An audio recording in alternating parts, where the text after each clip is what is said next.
Howdy there, I'm Krillic, connecting the world through Pokemon. Today is a very different video because I'm incredibly excited. This is the same day that Lewtwo had originally released the How We Uncovered Pokemon's Biggest Secret. I don't know if that's still going to be the title later in the future or what it's going to be.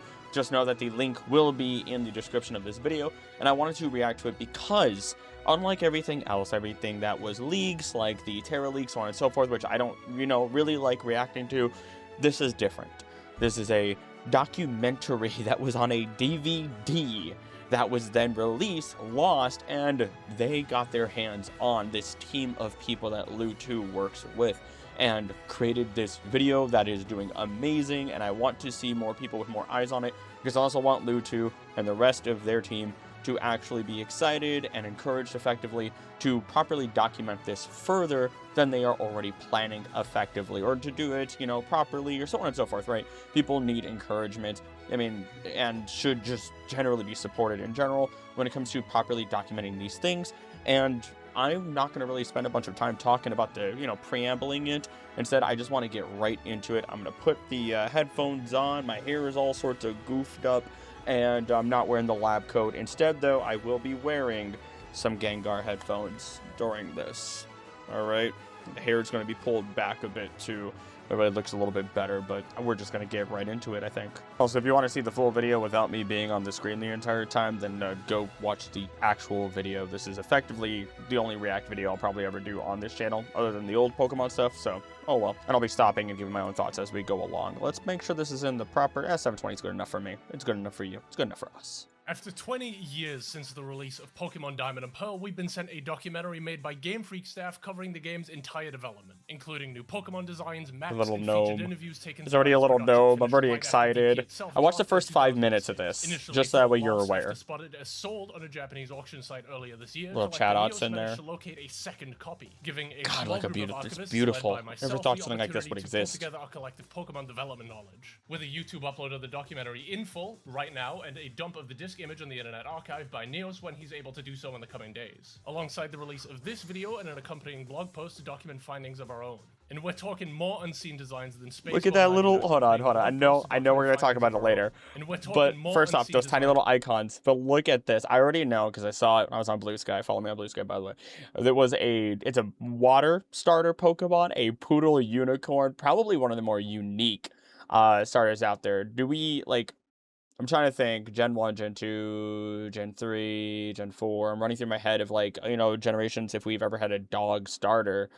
I don't think we have had a proper dog starter Pokemon. We've had, we've had cats, we've had foxes, we've had, so many different plants, we've had frogs. Now we're effectively going to have, 2 owls. If you want to say Brouts is going to be an owl, it's probably more like, I forgot what I actually called it. It is Kakapo. Kakapo is what I'm thinking it is going to be, but let's continue here because, again, already, a unicorn dog starter, it's probably why they didn't want to do it, because they only had 2 forms here. And then on top of that, it's way more, honestly, mythical almost looking in comparison to any other starter or any other Pokemon that you would see as a starter. The closest you get is the dragons, right? You get Charizard. You get maybe even the Kalos starters might be the closest you get to some really out there types, right? Because they're based on D&D classes. In Space World 1997 and even I do have a Space World video, so I'm not even going to mention anything else from that. Beyond excited to break down and present the making of Pokemon Diamond and Pearl.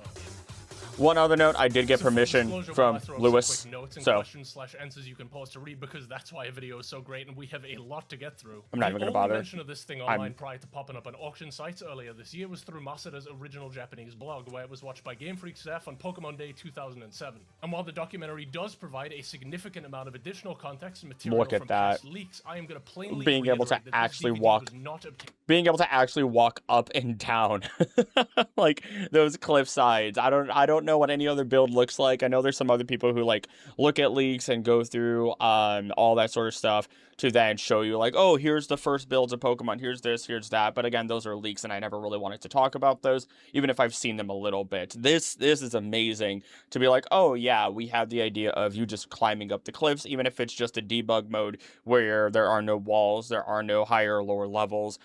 It's really cool that they definitely must have thought about whether or not they would allow that to happen before we even got to the newer games, right? It makes the most sense, considering all the games that would have been out at the time where you're climbing. I think like Batman not City, whatever, the Batman Arkham games would have been around at the time, and you're ziplining all over the place. So, you know, they're aware, and it's a matter of what they really, really want to do, what they want to spend their time on, which something crazy does get said. Again, I've watched the first 5 minutes in a moment here. From any sort of leak or data breach. Like, Neos bought this fuzzy 2006 480p documentary with his own money, and we cannot thank him enough for allowing us to blitz through preserving this in record time. It's why the editing on this one is going to be pretty light. Split into 6 major chapters and some bonus videos, it opens with director Junichi Masuda walking to the office set to the opening of Diamond and Pearl. I did not edit this audio, they literally parody the game's intro. With the first chapter titled Part 1, The Creation of Myths, covering many of the team's initial concepts that define Diamond and Pearl. As opposed to a focus on subtitles aren't perfect, religion, but that's not their fault. Talks about how he felt a stronger interest towards the type of myths that helped those in harsher times band together and establish a sense of community. Suguru Nakatsui then speaks about his research on a variety of myths from across the world to identify recurrent themes, writing 6 in total. I love that already, because so often people get a little bit too caught up in the idea that, oh, Arceus has to come completely from like Buddhist ideas. Like, I am very, very big on the whole concept that many Pokemon have their strongest roots, at least in terms of like the first 4 generations. Later generations are a little bit harder to pull it, but many of these generations, many of these legendaries and mythicals have very, very strong Shinto pulls. You can trace them back. Regigigas in the land pulling myth, Arceus in general Shinto belief. You can actually pull Daga, Palkia, Giratina, the Lake Trio. I mean, honestly, all of those with the help of Hisui and Edo / the Meiji Restoration period, how the events of the real world were used to inspire the events of Legends Arceus and a lot of these Pokemon that existed within what would have been Pokemon's version of Hokkaido. If I get anything wrong, bear with me. I'm not on script whatsoever for this, if you can't tell. Masuda requested that Nakatsui read them out loud to both himself and Emi Yoshida in a pitch-black conference room as if he were a tribal chief. Like, clearly they had a lot of fun with immersing themselves in this process. Which that's so cool! Nakatsui was raked that's so fun. After a lot of this folklore was found in leaks. His work discarded like creepy Game Freak fanfiction, with Typhlosion reaching unfunny shitpost status practically overnight. So it feels real vindicating to see them talk about how much this impacted the final product and what they were so obviously inspired by. Terra leaked Typhlosion. I remember when everybody was freaking out about that. They're like, oh my god, look at what they did with Typhlosion. Oh my god, oh no, Typhlosion and Octillery and Slacking. And it's just like, if you look at old Japanese myths, if you look at old, Indian myths, not Native American, Indian, just so nobody gets confused about what I'm saying here. If you look at American myths, if you look at so many different things, American myths not as much because they're, they're actually pretty young compared to everything else. You get so much of this, right? You get so much of what those myths effectively were, those stories, those tales, those fables, those campfire stories, of warnings, or campfire stories where it's entertainment, so on and so forth, or even just, again, get into religion, where so much religion, people take a lot of it very seriously, and I speak as somebody who is a Christian / like Buddhism, Zen Buddhism, or mix, and with a lot of reference towards religion. Not every story is meant to be so strong in terms of like it has to be a strong lesson or has to be taken seriously. A lot of it is fun. A lot of it is, a joking tale, a little bit of emotion, something to help people grow, right? Emotionally grow, grow morally, so on and so forth. And I love that they're already having fun with it, and you can dig into the idea again here that there are multiple different ideas, multiple different myths that are then brought together to create godly Pokemon as they are. Also some changes between myths found here and in the leaks. They actually show a couple on screen. And the one of 2 villages under the protection of Dialga Palkia, something they probably revisited for Legends Arceus, is not the forested village tribes that we already knew of. DP graphics leader and eventual Black and White 2 director Takao Ono, having previously joined the company at the tail end of Ruby Sapphire's development, then appears to talk about his original design for Arceus, sporting a notably different look in this early period. Look at it. Look at that creature. The horns are extended. 2 sets of eyes, you could then assume. It still has the symbol of Arceus. It has that centerpiece. He describes it. What am I doing here? Uno talks about how its torso is based on an egg, directly stated as the genesis of the Pokemon universe, but it also kind of looks like a lychee berry from Mirage Island, of all things. So, genesis of the entire Pokemon universe did come back, of course, or rather did get included when Heart Gold Soul Silver was created, right? Obviously, Arceus, it was already hinted at, and then you kind of dig into it, you get into the Syndra Ruins event, and Arceus shows you the creation of the universe, all that there ever was. I'll move this in front of my face so you think I'm talking inside of this mic. All that it ever was, all that it ever will be, and even Cynthia sitting here like, oh, Arceus wanted to show us, that everything comes from an egg, blah, blah, blah, blah, blah, right? And that's really cool that they were able to keep that and then kind of slim out the design so it doesn't look like Patrick or like Squidward when he had the fork stuck in his throat. Instead, it's this, again, slimmed out, proper design, not this thing, which is fun, but I don't know. Again, it just looks like male pregnancy type stuff, even though Arceus doesn't have a gender. It's, omnipotent, omniscient, omnipresent, everything and everyone, but yet nothing at the same time, according to the, not lost manuscripts. What are they called? The whatever papers they are in Hisui. While Arceus' overall body shape is the same, its gait is way further up and protrudes from the back of its neck instead of around the egg, with a matching head ornament. Legs forward, legs back, way more. Orange streaks highlight this blocky, more horse-like early design. I do like the orange streaks, I'll say. Feet instead of having more defined joints. It very distinctly sports 2 pairs of eyes, with the lower set likely being reworked into its eventual green cheek color. The documentary later shows a second revision of Arceus, which is more final, given the shaded back leg and gate placement to match its eventual design. Arceus' egg torso My brain isn't processing that at all. The design completely ditches the dark gray color, something that would eventually return for the final. And it's worth mentioning that no revisions here resemble the shadowy looking figure found in leaked Milestone builds of Diamond and Pearl, beyond the similarity of no real leg joints, where even that sprite's orange colored eyes were merely leftovers from Garchomp's early palette. This period is overall kind of a weird one. The documentary comes with a full timeline of the game's production, which is translated, where we can now pinpoint Diamond and Pearl's development beginning January 20th, oh my goodness, that's so cool. I'm a huge nerd for development processes, always have been. And so on. That's so good. I want to do that a lot, so much more of that myself, to be able to visit places that, museums and so on, to try and find the places or things that they've been inspired by, so that way I could do a better job of trying to figure these things out, right? They do a really good job, they do a fantastic job of connecting real world science, and environmental stuff with Pokemon, in the tiny details.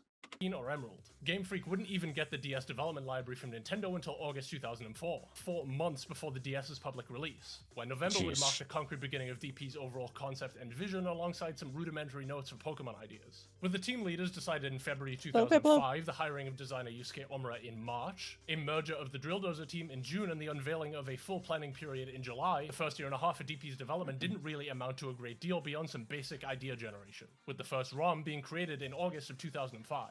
That's not to say they weren't designing Pokemon during that time. We know from leaks that Sinnoh's earliest Pokemon in Munchlax, Mime Jr., and Mekon, later replaced by Bonsly, were designed for the 7th Pokemon movie. So Mekon was supposed to be a pre-evolution for Vulpix, which actually I'm surprised that we get to see even 3 tails here, effectively, right? We're getting into all like the baby Pokemon, the ideas and concepts behind him, and the fact that we do know Vulpix is stated to be born with only 1 tail, so that's why I'm surprised that we even get to see 3 tails here in this exact design spread that they have. Also, Munchlax with such the red eyes, it's creepy. I never would have imagined. Meanwhile, Mime Jr. is over there being perfect because it's an adorable little baby. In November of 2003 by Ken Sugimori, and set there for Pokemon like Weavile. And look at how happy that Weavile is. September 2004, but aside from those few designed for movies, that is really it. With a lot of the designs that we'll soon cover being dated in 2005, easily my favorite Pikachu clone, other than Shiny Pachirisu. Delays, Game Freak really only had about a year to design most of the Pokemon and build the game itself. That is something that I feel like has not changed. Maybe it has now that we're getting into winds and waves and stuff, but I feel like also I'm way off key here. I feel like that they might not be given much more time even in the modern day at this point. That just seems like That's just been the norm. A task made far more difficult than prior entries as the first 3D game in the series. Part 2, Into a New Dimension, covers the team's approach to Sinnoh's overall look, and while colloquially we'll probably always refer to Diamond and Pearl as 2D Pokemon games, these are definitionally 3D titles with big blocky buildings and layered geometry. 2.5D. One of the bonus videos in the At least that's how I've been told, but I'm not a game designer. With a full uncut 3 minutes Look at that. This is what made me want to sit down and say, no, I'm recording a reaction to this and getting permission. Because this is amazing. With a rotatable camera, a model we now actually have thanks to leaked builds of Pokemon Black and White. Oh my gosh. With a very Gen 3-like menu, also shifting to a pseudo 2.5D mode with sprites maintaining never mind. Well, there's a control and 2.5D. the ability to move diagonally. A second That's video also oh exists my with god. a build by Hitomi Sato, clearly dated sometime after this. Given how much closer this 2D sprite on 3D geometry approach looks to the final Is that still game, the red sprite that they're using there? Design began in full swing sometime in early August. Leaks demonstrate plans for Jubilife City were in the works as of July 2005. That's so cool. I don't understand 80% of that, right? Source code for Pokemon Platinum. The Like, it's all placeholder. West that's still in the code of the final game. Hot Home's foreign building on the far left. The currently unnamed Pokedex company at the northwest. The trainer school on the right. You got Jubilife TV in the northeast, and no GTS whatsoever, with snake-in walkways that led to Canalave and Route 203. Travis actually ported this to the final game, and surprise, surprise, the Mystery Zone tileset matches. It's kind of freaky to play in real time. More bonus videos show Sinnoh itself in a variety of states. The earliest appearing to be one with Satoshi Oda literally drawing out the individual routes and dungeon layouts using graph paper. That's amazing. Look at that. Literally treating it like as if it was some sort of D&D thing. I love that. That's so cool. Oh my god. D&D lovers, eat your heart out. Individual frames, and goddamn, on the one hand, Jubilife is even earlier. Route 203 is completely blank. 204 has yet to be split. Eterna Forest is far smaller with no connecting tissue to Route 205. Cycling Road doesn't exist on 206, and who knows? Blessing. I don't care about cycling roads whatsoever. Everyone's like, oh, it's a shortcut. I don't care. Get rid of them. Give me a better shortcut. Flying. Let me fly all the time, which I'm happy we can do now, but dang. Was what is going on with Mount Coronet's secret northern area. But on the other hand, Floroma, Celestic, Eterna, the Valley Windworks, Salacion, Hot Home, Orberg, even the Fuego Ironworks are all kind of locked in at this early stage. We have a ton of map data already from various leaks, but it is so bizarre to see this in an official format. Like that other bonus video with Sato is one of my favorites, not just because of the default Mario Kart 64 music ripped straight from the Nintendo SDK, but because I immediately imagine Coconut Mall playing at maximum volume while you're going down Cycling Road, even though it doesn't exist.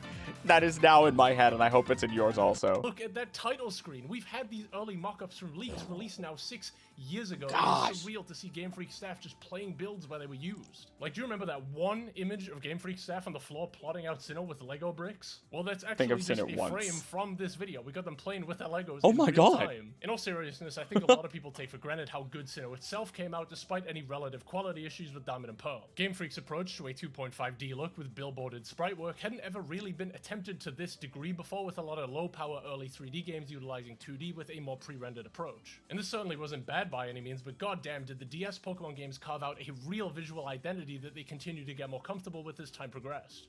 Am I wrong? Did the Batman games not come out till later?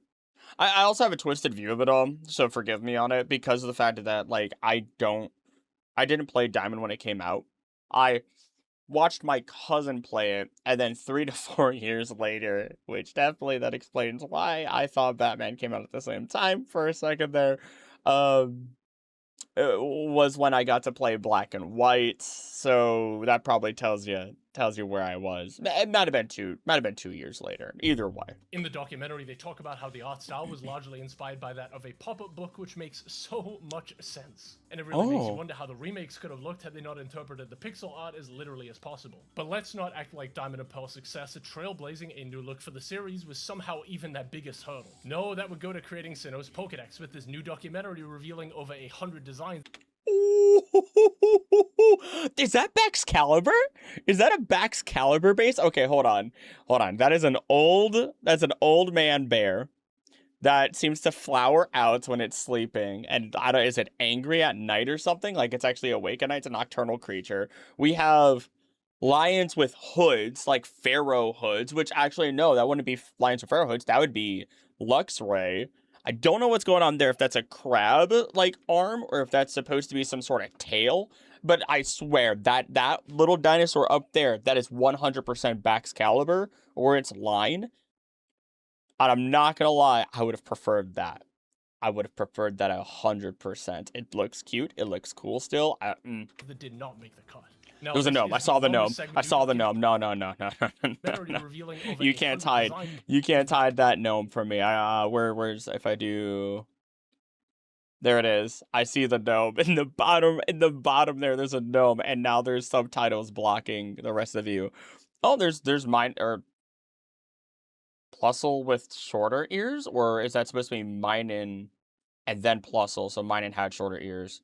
Still don't know what the heck this plant crab thing is. It looks like here's 2 legs. All right, is my cursor visible on screen? Yeah, looks like here's 2 legs, followed up by like a pincer arm. A pincer arm. Is this pincer? Is this supposed to be like a build of pincer? Oh no, Armando. Or Armaldo, as I should say, without the Spanish accent. Here's Arceus down here. A gnome. They almost had a gnome Pokemon. Oh, I gotta show that much to my fiance. She loves gnomes. Did not make the cut.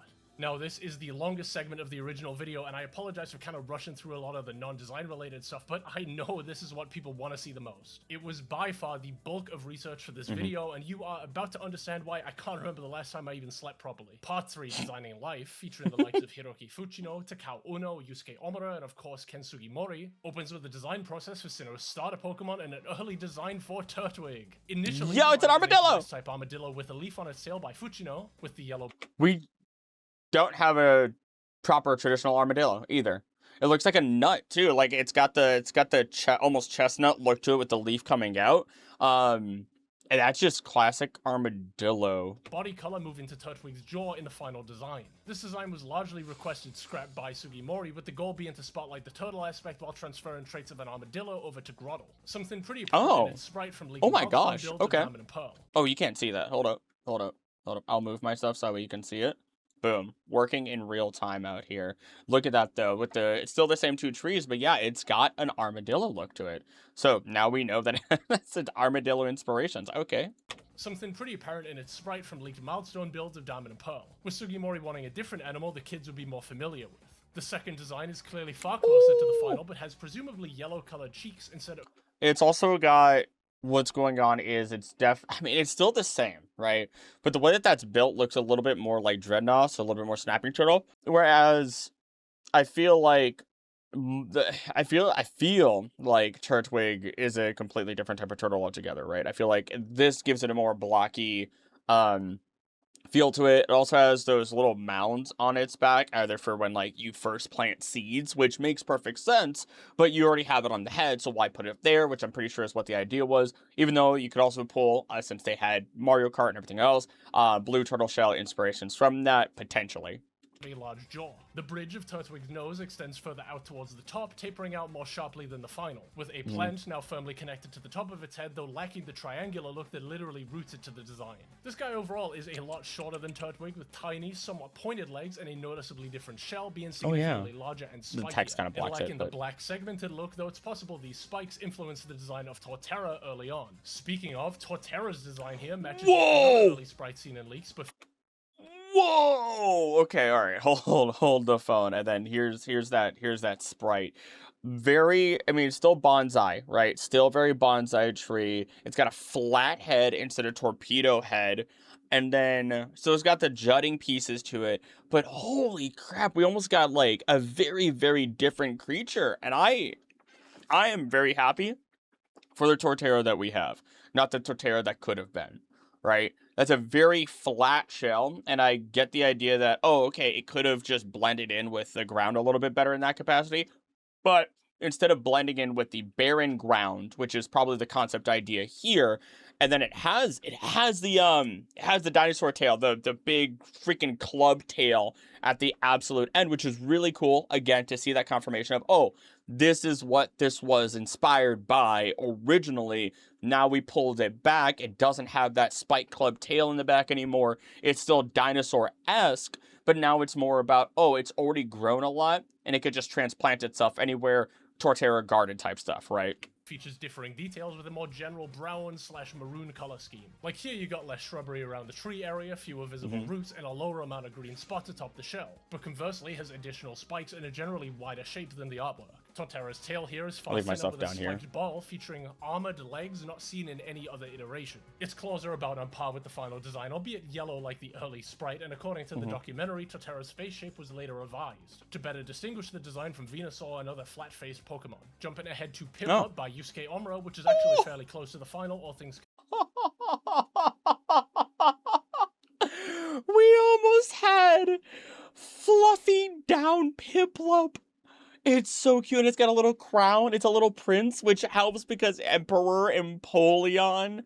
Oh my god, I'm in love with that. considered. Originally featuring a literal crown and full-blown parka versus a cape with a tail poking out from beneath the elevated fur. I love beak that. is far wider with large jet black eyes, though the almost teal-colored body itself is way thinner. A second revision gets even closer to the final while maintaining the lighter colors and jet black eyes from the hooded look, where And then Omura they comments reversed that the it. triangles on Piplup's head represent a crown that replaced the literal one atop its head, resembling I've a never short noticed bowl that. cut, with the goal being an instantly recognizable pattern when seen in other media. Out of all the middle stage starters, we do manage to get a look at Prinplup and its massive red eyes with white fur to give the illusion of eye whites, much like its pre-evolution. It's fine. Final It's about the Prinplup same. is a lot less thin overall, with a more evenly weighted body instead of having thighs so wide to the point they're almost conjoined. Its head It also, it doesn't have the tail coat as much. It's got little, what is it called, streamlined pieces, almost like torpedoes for the legs there.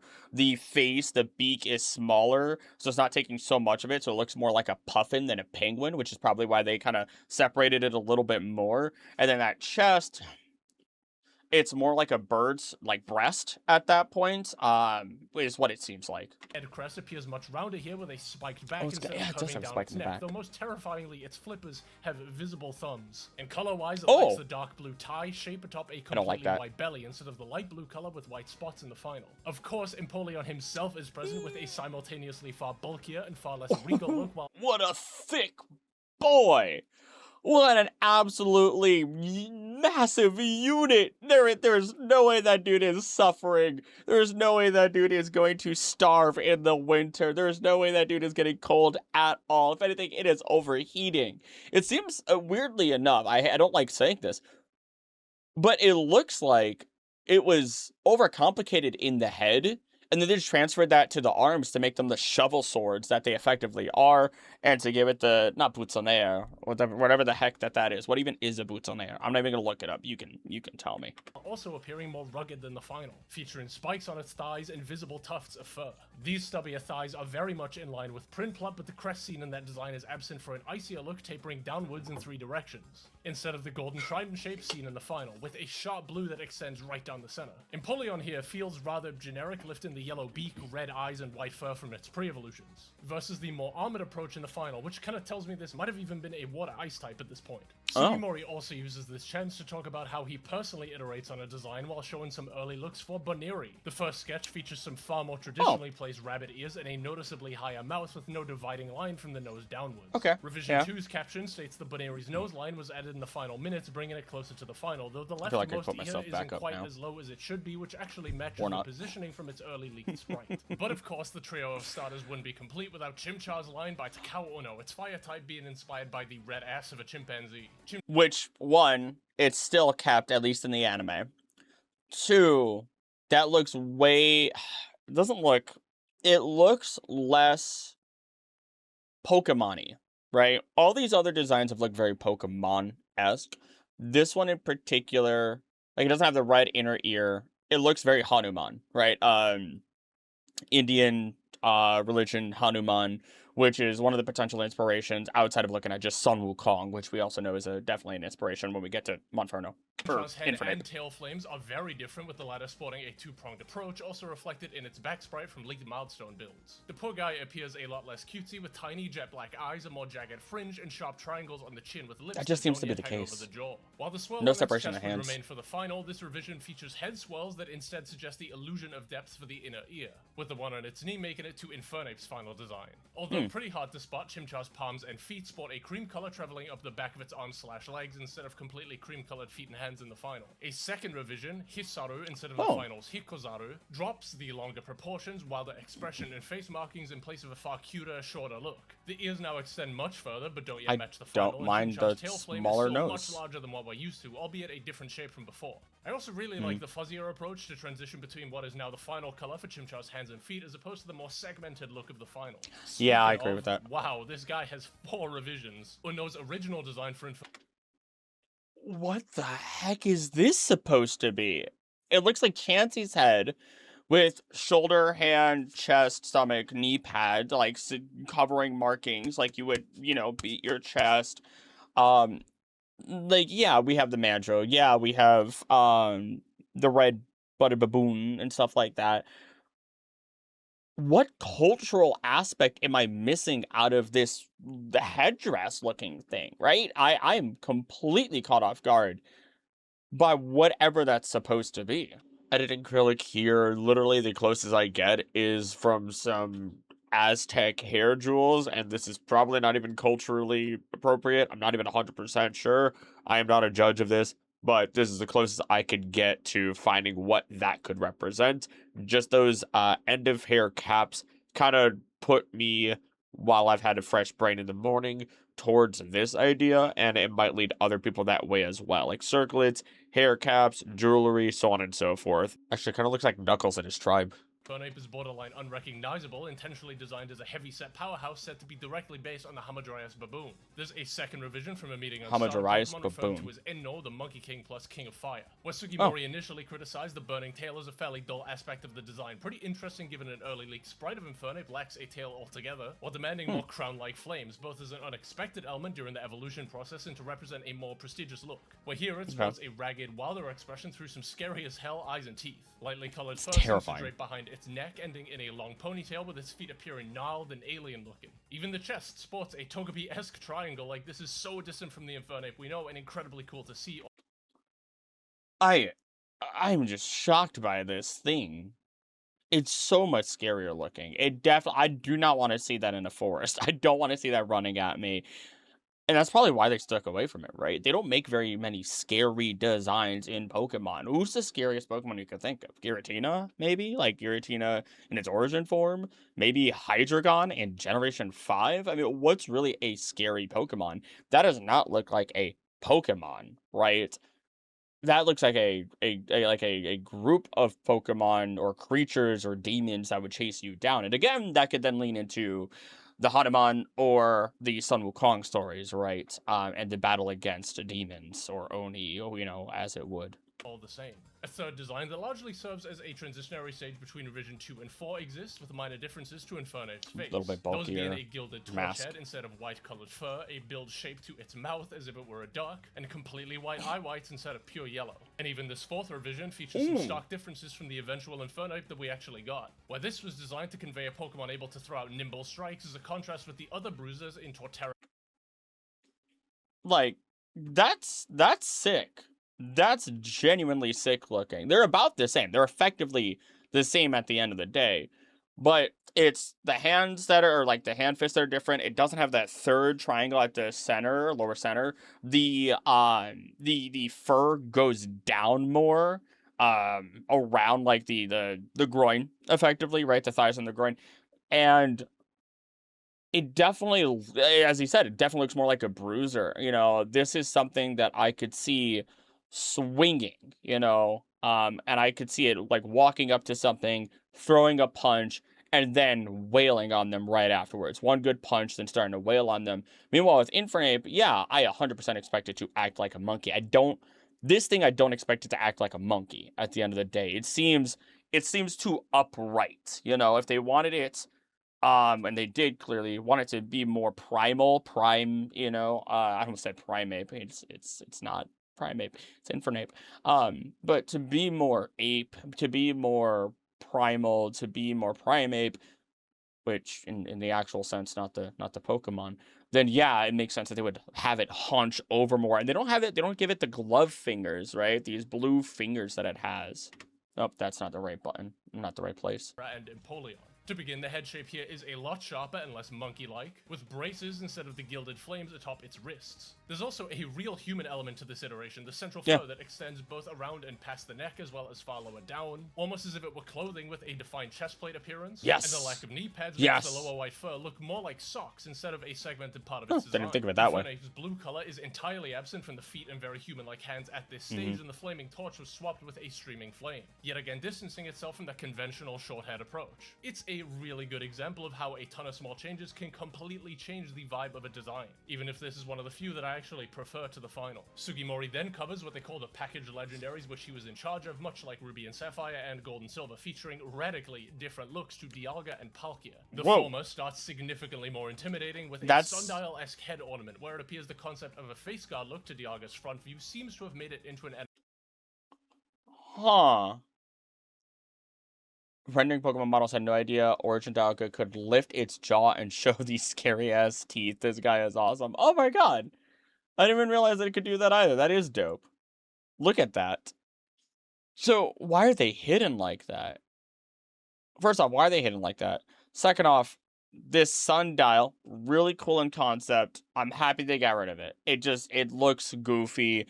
If people would already complain about how this looks, I can't imagine how they would have complained about Dialga back then, when I feel like people were definitely, people weren't meaner. People are about the same, it's just how often you hear them. Although it does look like it has primal markings, right?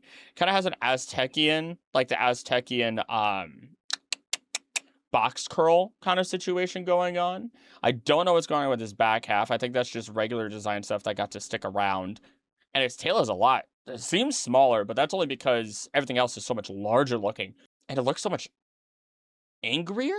How does it look angrier? Probably because, okay, it's got the rounded eyes in the final design versus these very slanted, semicircle lines here overall. It kind of looks like a saber-toothed tiger more than it does, you know, anything else, right? Put myself back over here. Animation for its origin form. Several thin spikes also protrude upwards from the head, whereas the final opts for a single large one instead. Makes it feel like Xerneas. With this one having far more spikes on Dialga's neck. What you'll also notice is that its glowing lines are a lot blockier in this version and go right up to the diamond shape on its chest, matching Palkia's rounder lines that lead up to its pearls. This was toned back in a second revision that straightens out the body and depicts a head far closer to the final, also featuring a more conventional tail instead of the large fan extending outward. Holy moly!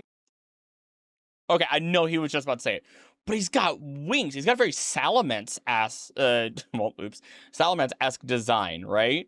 It's got the, like, especially right here in this one right here. It's got the rounded body. It's got a really, really long tail, which Dialga still keeps that tail. The head looks segmented, almost like not calipers. Not calipers. I couldn't tell you what it is. My immediate next thought is the gynecologist tool, which I'm sorry, you know, I apologize, but still. And its face is elongated right here too, right? You can see that it's more diamond. I mean, it's still diamond-like, but they extended it further. Still has the teeth. Also, sorry if I yawn a bunch. It's just from talking too much, and it's getting late at night for me. I would probably be asleep in about 2 more hours and then waking up at 5:30 in the morning to work on more stuff instead of doing this right now, but I just couldn't wait. Providing more parity with Palkia that were yet again revoked for the final design, with that shape really reminding me of Kyurem's thin, pointed tendrils from its early black and white sprite. Whoa, look away for 2 seconds and you miss it. Look at this. Look at this. Really reminding me of Kyurem's thin, pointed tendrils from its early black and white sprite. Insane. The artwork seen on the disc itself is really hard to place timeline-wise, but the head shape is kinda, sorta, maybe a midpoint between the first two, sporting steely whiskers that would eventually be replaced by the helmeted look of the final. The through line here is that aspects of multiple revisions came together to form the final Dialga in a completely so clean. different direction from Palkia's It's so design clean, evolution. though. Instead, starting out alone. Ew. Okay, I did see somebody say that they preferred this design over the modern Palkia, and to that I say absolutely not. This is gross, right? I already don't care for Palkia's long freaking neck that I feel like it would just turn the corner in some sort of found footage horror movie or some sort of what are they called? Like Backrooms-esque stuff where it just loom around. Also, the spikes being so down low on that also makes it look weird. It kind of looks like if somebody took a fusion and just slammed Palkia and Genesect together, it just didn't really know what they were doing. Like, that's bold coming from me, who is not a designer of Pokemon. I have tried making designs, but I can only do the concepts, right? And these are concept sketches at the end of the day. So if I'm accidentally too harsh, I apologize. Those clawed feet are dope, which it doesn't really have, because those are far more spread out than they would be in the final design. The wings, again, are really cool, and I see what the vision was. You're getting into wings for deities, although at the same time, those wings that it has in the modern version, where they splay out and then fold away almost like fans, is so much cooler to me. Or, sorry, cooler to me. It is cooler than me as well. I do not have wings like that. And then with the hands, it looks like gauntlets now versus what it used to back then, where it kind of just withered away. It just looks weak. It looks gangly. It looks like if it tried to punch, its body would start to shatter from the resistance of Air Force itself. Back again a little bit faster this time. This might be because, at least in old lore, they were revived from the dead bodies of the defeated giants that Arceus had defeated, so these might actually be looking gangly and withered on purpose. More Dialga-like in its initial stage, with a single crest and markings that traveled right up to the face and down Palkia's jaw. It has that real Kyurem black gorilla arm dragon look to its proportions, as well as the fanned upward-facing wings and tri-clawed feet that alternate in color, appearing almost amphibian/webbed, suggesting the water-type element was already present here. It's also worth mentioning black and white Kyurem were based on a concept Sugimori had allegedly been considering for some time, according to Omura in 2012. Palkia's overall markings are not yet the thin, highlighted strips of the final, instead serving to indent the main color of the body, though here they travel to the top of Palkia's tail rather than just the side. Its pearls seem to actively bulge outwards versus being firmly embedded in the shoulders, which I think is cool. This was an aspect they clearly hadn't settled on for a while, given the gauntlet look to Palkia's second revision, which is where a lot of its thin strips are pulled from. Smaller here, wings is better, but are much closer to the final, although the helmeted approach from Dialga still persists regardless. So we have the helmet pulling back and out way more, and it kind of looks like it's smiling. Again, it has that very Genesect closed helmet-esque look to it, where, I mean, a lot of these legendary mythical Pokemon, when they talk, they're, especially in the movies, they're not talking. A lot of the time, they are telepathically talking, and I don't know if they're thinking of that ahead of time, if they're thinking about the movies ahead of time when it comes to creating these designs. Maybe they are, maybe they're not. Hard to say for sure. But at the same time, even the ones with the mouths, they're talking telepathically. Shaman, for example. Or, did Shaman talk? Either way, I think you get it, right? Whereas these guys, Dialga and Palkia, Giratina, they're not given a voice. Arceus is given a voice in the movies, but these guys, they just make sounds, which is really weird, right? They're very primal, they're very beginning of the world, so they don't make sound, or rather, they don't bother with common communication, right? Which I think is really cool. Also, Palkia has one of the best cries of all time. Don't at me, Cricketune. You have a funny cry. You have a great cry, Regirock, so on and so forth. Regigigas, all of them are great. But Palkia has one of the coolest cries, bar none. Whereas those are just kind of funny, really.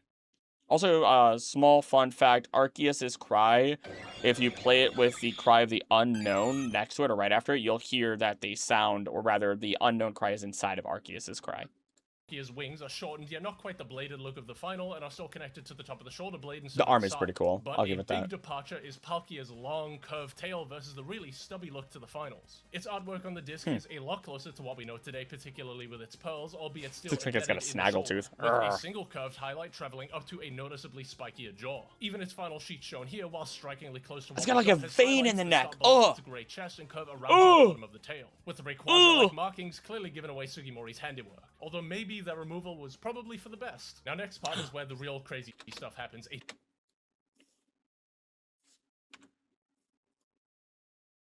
looks like a penis. It looks like a penis. I didn't even process that it looks so phallic. I feel like I made that joke in one of my live streams regarding Palkia, but that's so dumb. That's so stupid.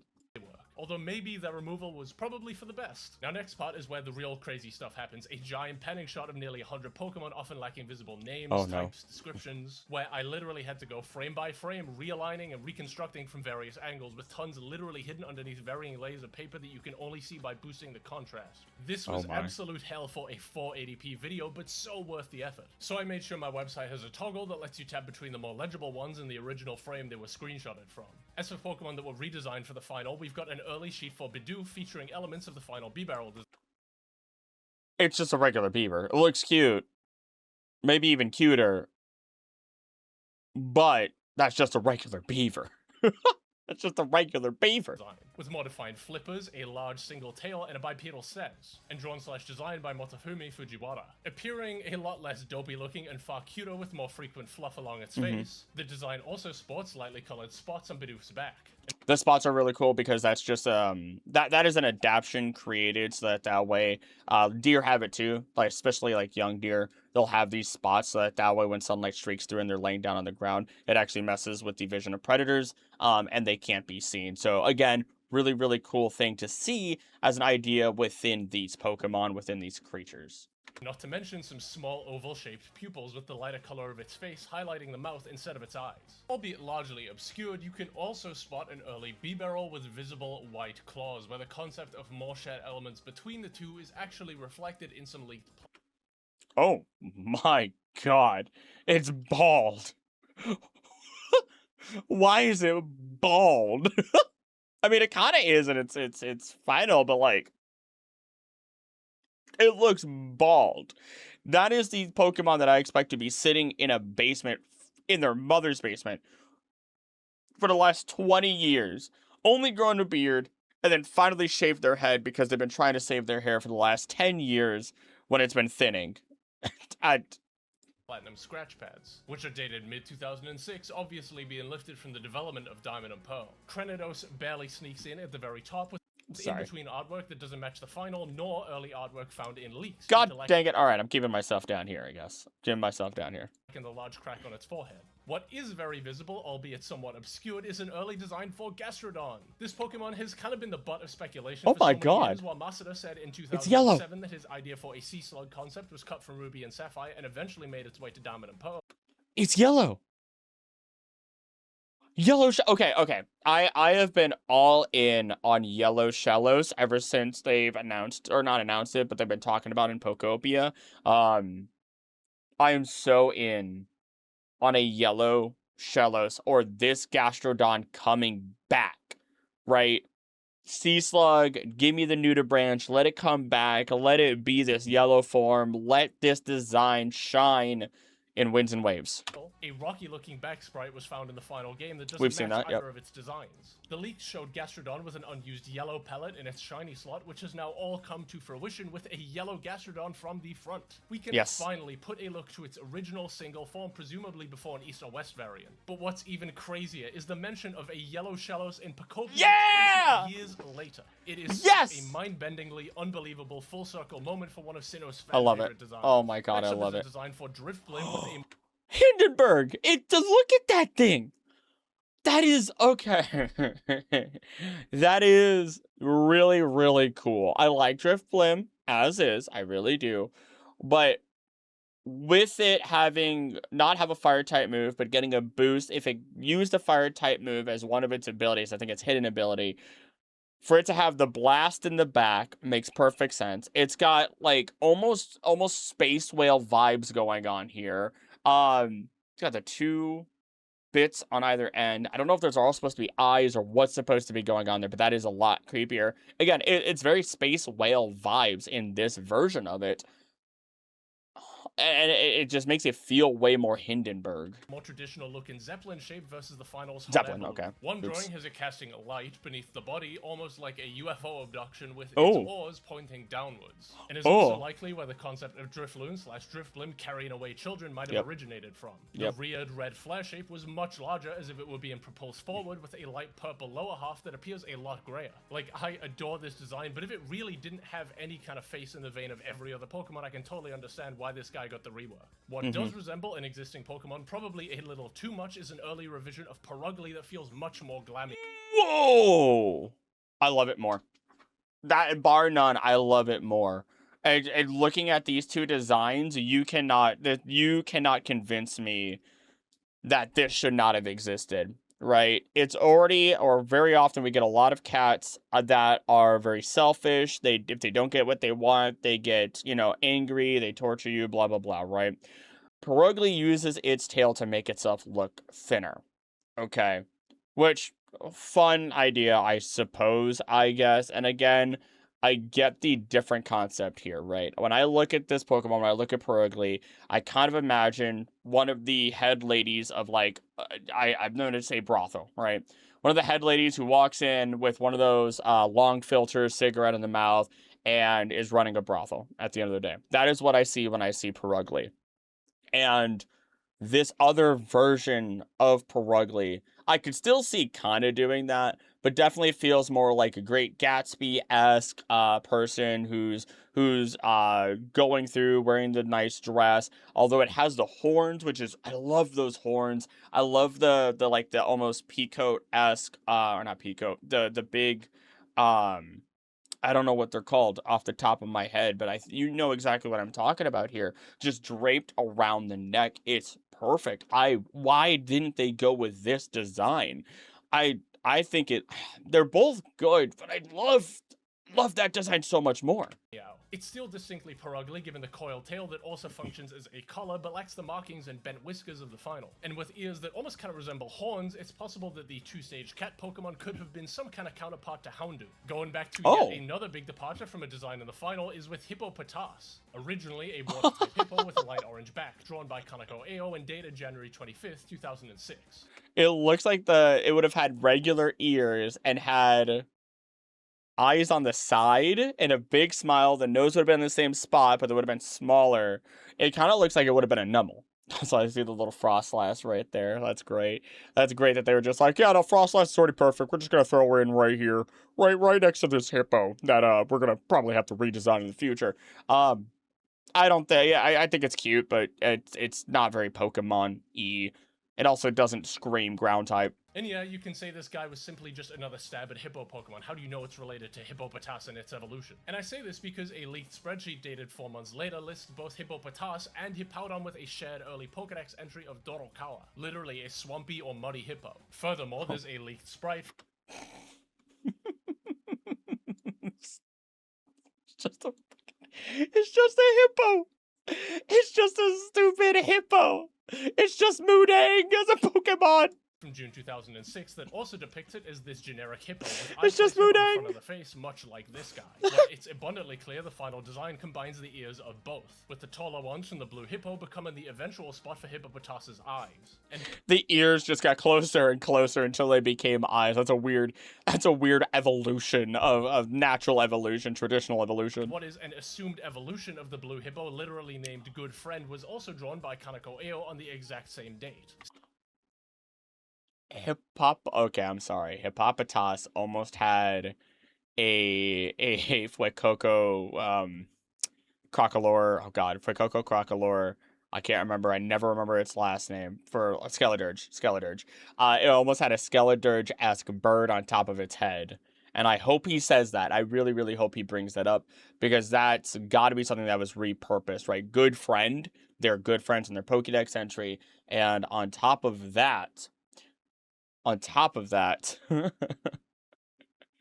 like, it's got the yellowish of the bird. It's sitting right on the nose, which is what you would expect. But both of the birds I believe they would be based on the same bird. It's the oxpecker. No. Can't remember the name off the cuff. The oxpecker is, of course, for oxes.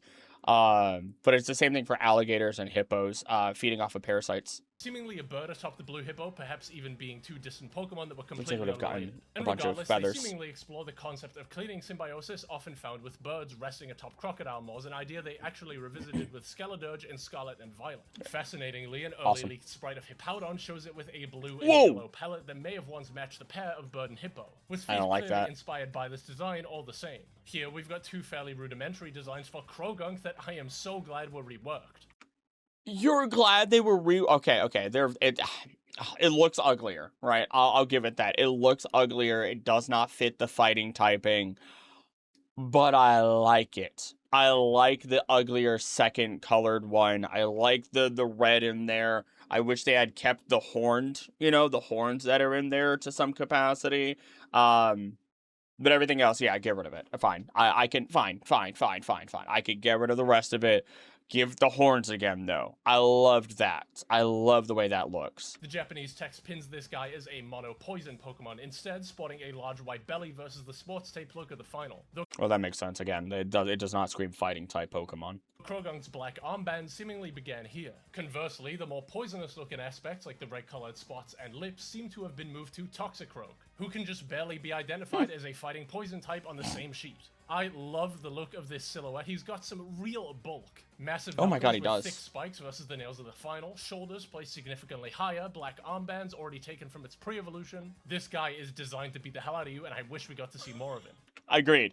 I will agree to that one. That seems really cool. Almost feels like it would be a Ben 10 alien. Next up is Finneon, which somewhat matches the early sprite seen in leaks with a white underside, bigger, more simplistic eyes, and larger butterfly wings. While Finneon's early front sprite had a single horn, the back sprite from that era always featured two, suggesting multiple revisions. And although this artwork is more in line with the back sprite due to two very visible horns, it appears to be a later revision regardless due to featuring a darker fin on its side. Lumineon is also present here, matching its design from the leaks. No real differences there. No real differences there. Am I stupid? The answer, dear viewer, is yes. He's talking about the silhouette, not the Pokemon that you can very easily see up front. Am I blind? Am I just not able to tell the difference between black and white here? Also, I would have loved that. Like, again, it's way more complicated. It's way more streamlined. I kind of would have liked that version. Ultimately, I'm not even gonna deny it. Also looks like it has a club-like tail. It makes sense what it is. It's a tripod fish, so the final version is way more akin or way more realistic, I guess.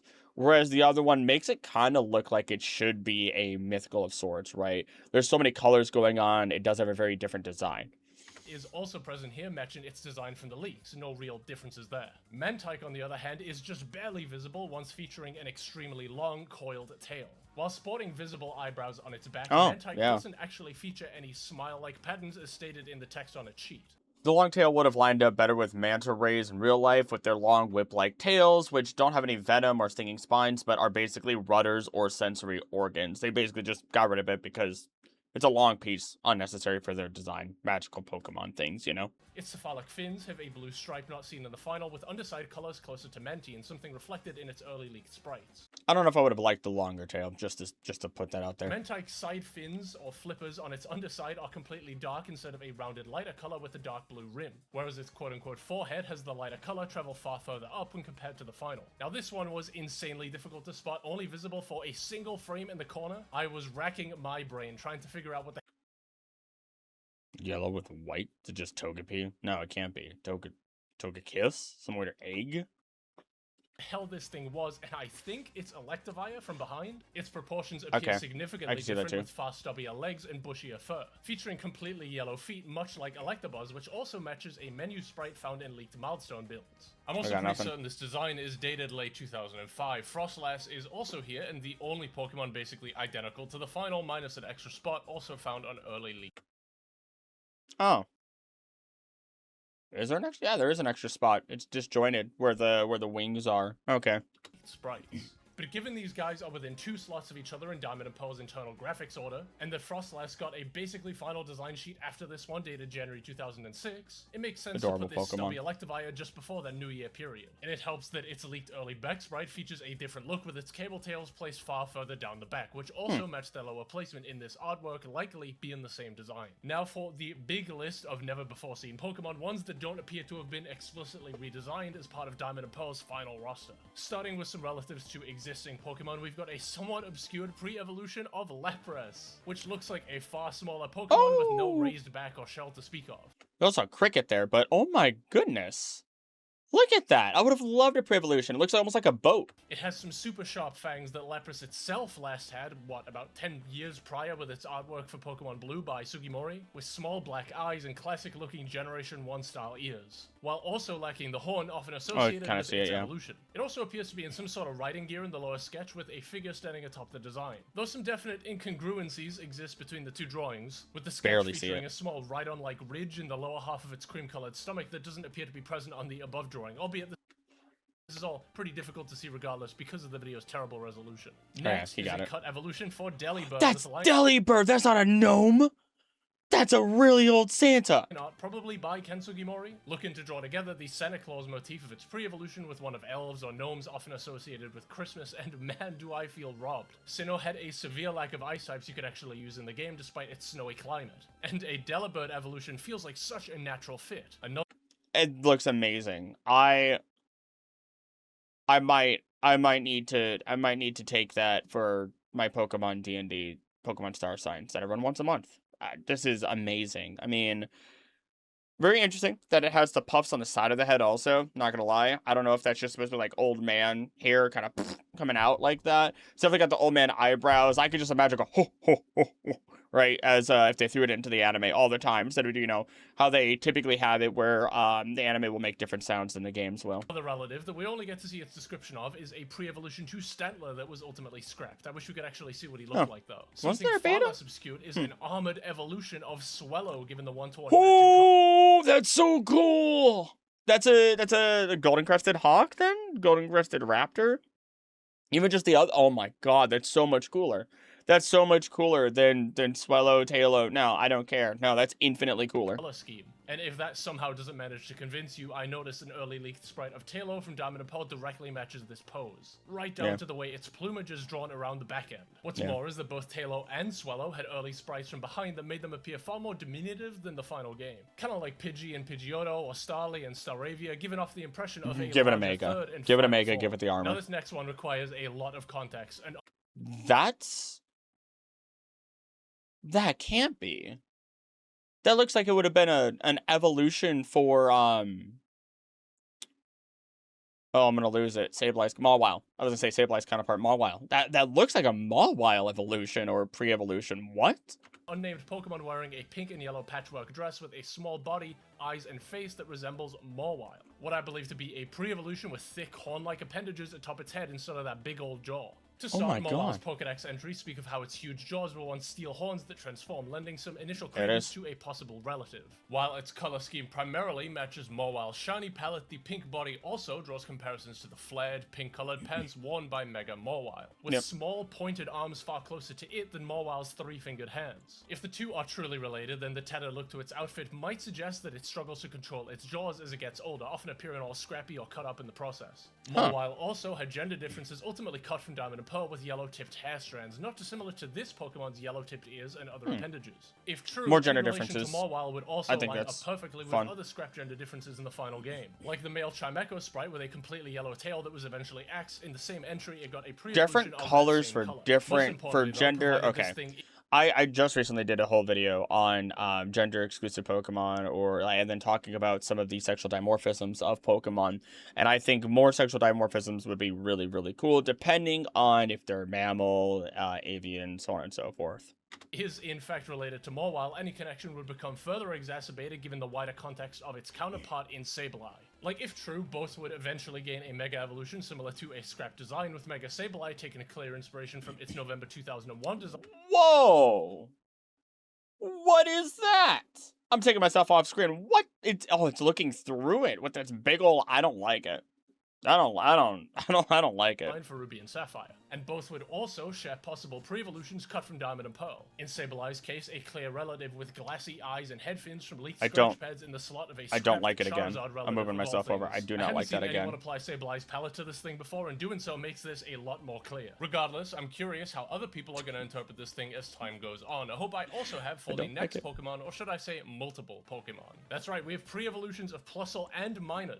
What? Incredibly low quality and barely visible, especially in the case of Minun. Why would you give them pre-evolutions? Rabbit silhouettes. It's likely that they're baby Pokemon given the proportions. The leftmost Plusle featuring heart shapes alongside the barely legible kana for heart, and the rightmost having thin petal shapes. Unlike Plusle and Minun, their symbols appear to be connected to the body by a thin string rather than. Why a heart and a petal? Are they doing like a cards situation, like a clover, diamond, spade, club? right? That's all of them. I'm probably wrong. I don't do cards. I should know them. My family played cards a bunch. But interesting then, if they would have made alternative versions, right? Plus, minus, divide, multiplication. Then, if they were also going with hearts, and assuming that would have been clubs, diamond, club, heart, spade. Yeah. I wonder if they would have had like a little quartet. A fully cream-colored tail, with the cheek symbols being far larger than their evolutions, as opposed to smaller indented symbols embedded in a red/blue cheek shape. Now, these guys were probably scrapped out of sheer overkill for potentially 6 very similar-looking Pokemon, but it's worth mentioning Plus Minon's huge focus in other media at the time. The pair were starters in the original Pokemon Ranger, with Solana having won in an anime episode that aired in December 2005, a time where many of these sheets were drawn. Additionally, Ranger determines the player's starting Pokemon by gender, which lends credence to the idea that 2 designs per Pokemon were a sort of double down on the family being intrinsically tied to gender in the first place, with both Pokemon also having gender differences in leaked milestone builds of Diamond and Pearl that were eventually scrapped. Thankfully, the next Pokemon is far more simple, a very obvious evolution of Kecleon. Like, no other Pokemon feature markings like this, and although I'm a fan of the long hair, I wish we got to see what this guy looked like from the front. That looks now, this dope! Next Pokemon has a full sheet, and while it Stunky does just baby! look like an early... Oh my god, okay, I need to back this up. What is going on with that Kecleon? Somebody tells me the Kecleon... Yeah, that's just longer hair. That's not its tongue or anything. What were they trying to go after there, right? Because Kecleon, would it stop being afraid? Would it stop like hiding? Would it stop doing hide and seek and camouflage and all these things? I mean, is it just an extended version where did they stop it because they were afraid that it was going to look too much like Sceptile or Grovyle, really? Because it definitely has the same Grovyle curl. So I wonder if that's why they kind of scrapped it. It's got the 2 same like back pattern pieces that would have been part of what Sceptile would have grown into. So that might have been a big part of it. See what this guy looked like from the front. Now, this next Pokemon has a full sheet, and while it does just look like an early design for Stunky, the general proportions and tiny pink eyes that don't even open all the way suggests that it was probably a baby Pokemon of a... It was a baby! It was a baby! Oh my god, oh my god, I cannot believe, I have to message my friend. Hold on, I have to message my friend.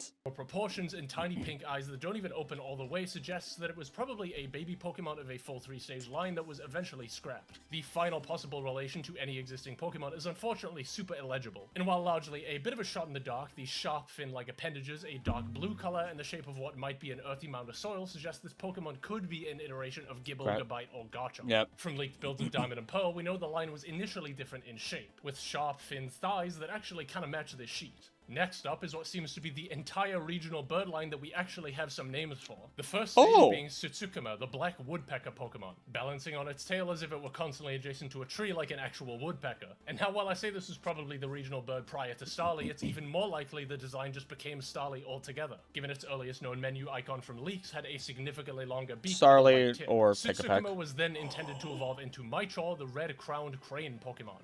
Very fitting that it's the red-crowned crane because it is wearing a traditional Haori, to my understanding, and there are like crested Haori coats and so much more that you can wear that matches up with this. The final stage my mother would have loved that. On a completely different sheet my mother loves sandhill cranes, and that would have hit me right in the heart. Oh my gosh.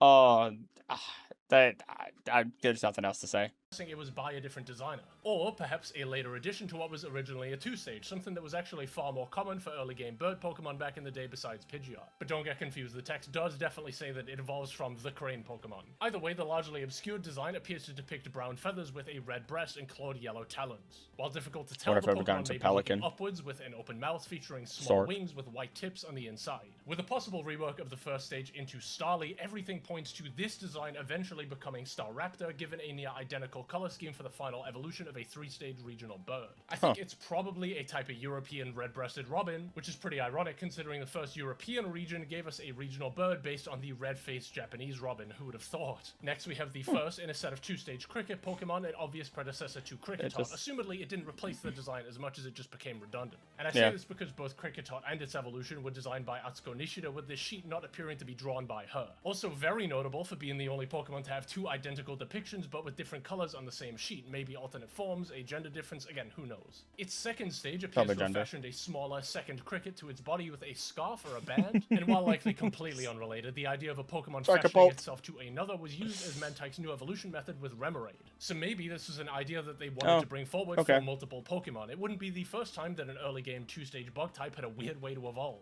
It makes me think of, it genuinely makes me think of, like, Dragapult. Not that they would have ever, it wouldn't have pulled into each other. Coloration's very similar to Scyther. I'm also pretty sure the coloration definitely would have been a gender difference. I'm fairly sure. Otherwise, it'd be, like, wild versus domestic at that point. And then...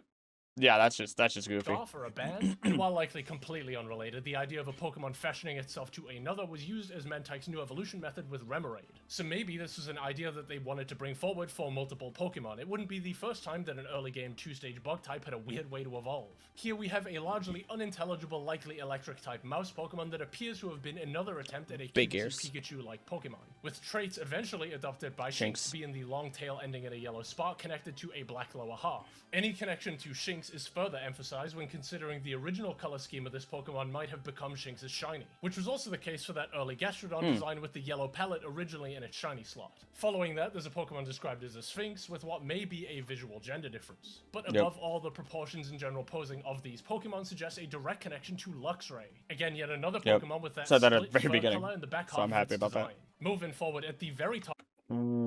what is that? The sheet, there's a pink electric type rodent Pokemon. Pachirisu isn't present at all here, and given the Pikachu-like cheeks as well as the mention of static electricity as a part of its design, shiny kind of getting that pink color. An obvious precursor to Pachirisu itself, the quote-unquote Pika clone of Sinnoh at this stage. And as mentioned with Gastrodon and Shinx, the color scheme for this thing was likely adopted as part of Pachirisu's shiny. Now, coexisting with Finneon and Lumineon, a second flying fish Pokemon is also present here, drawn by the same artist. And while it's possible this thing is just an early Finneon design, the more likely answer is a counterpart that eventually became redundant. The crazier part is that this guy actually has an evolution based on an alpine black swallowtail butterfly.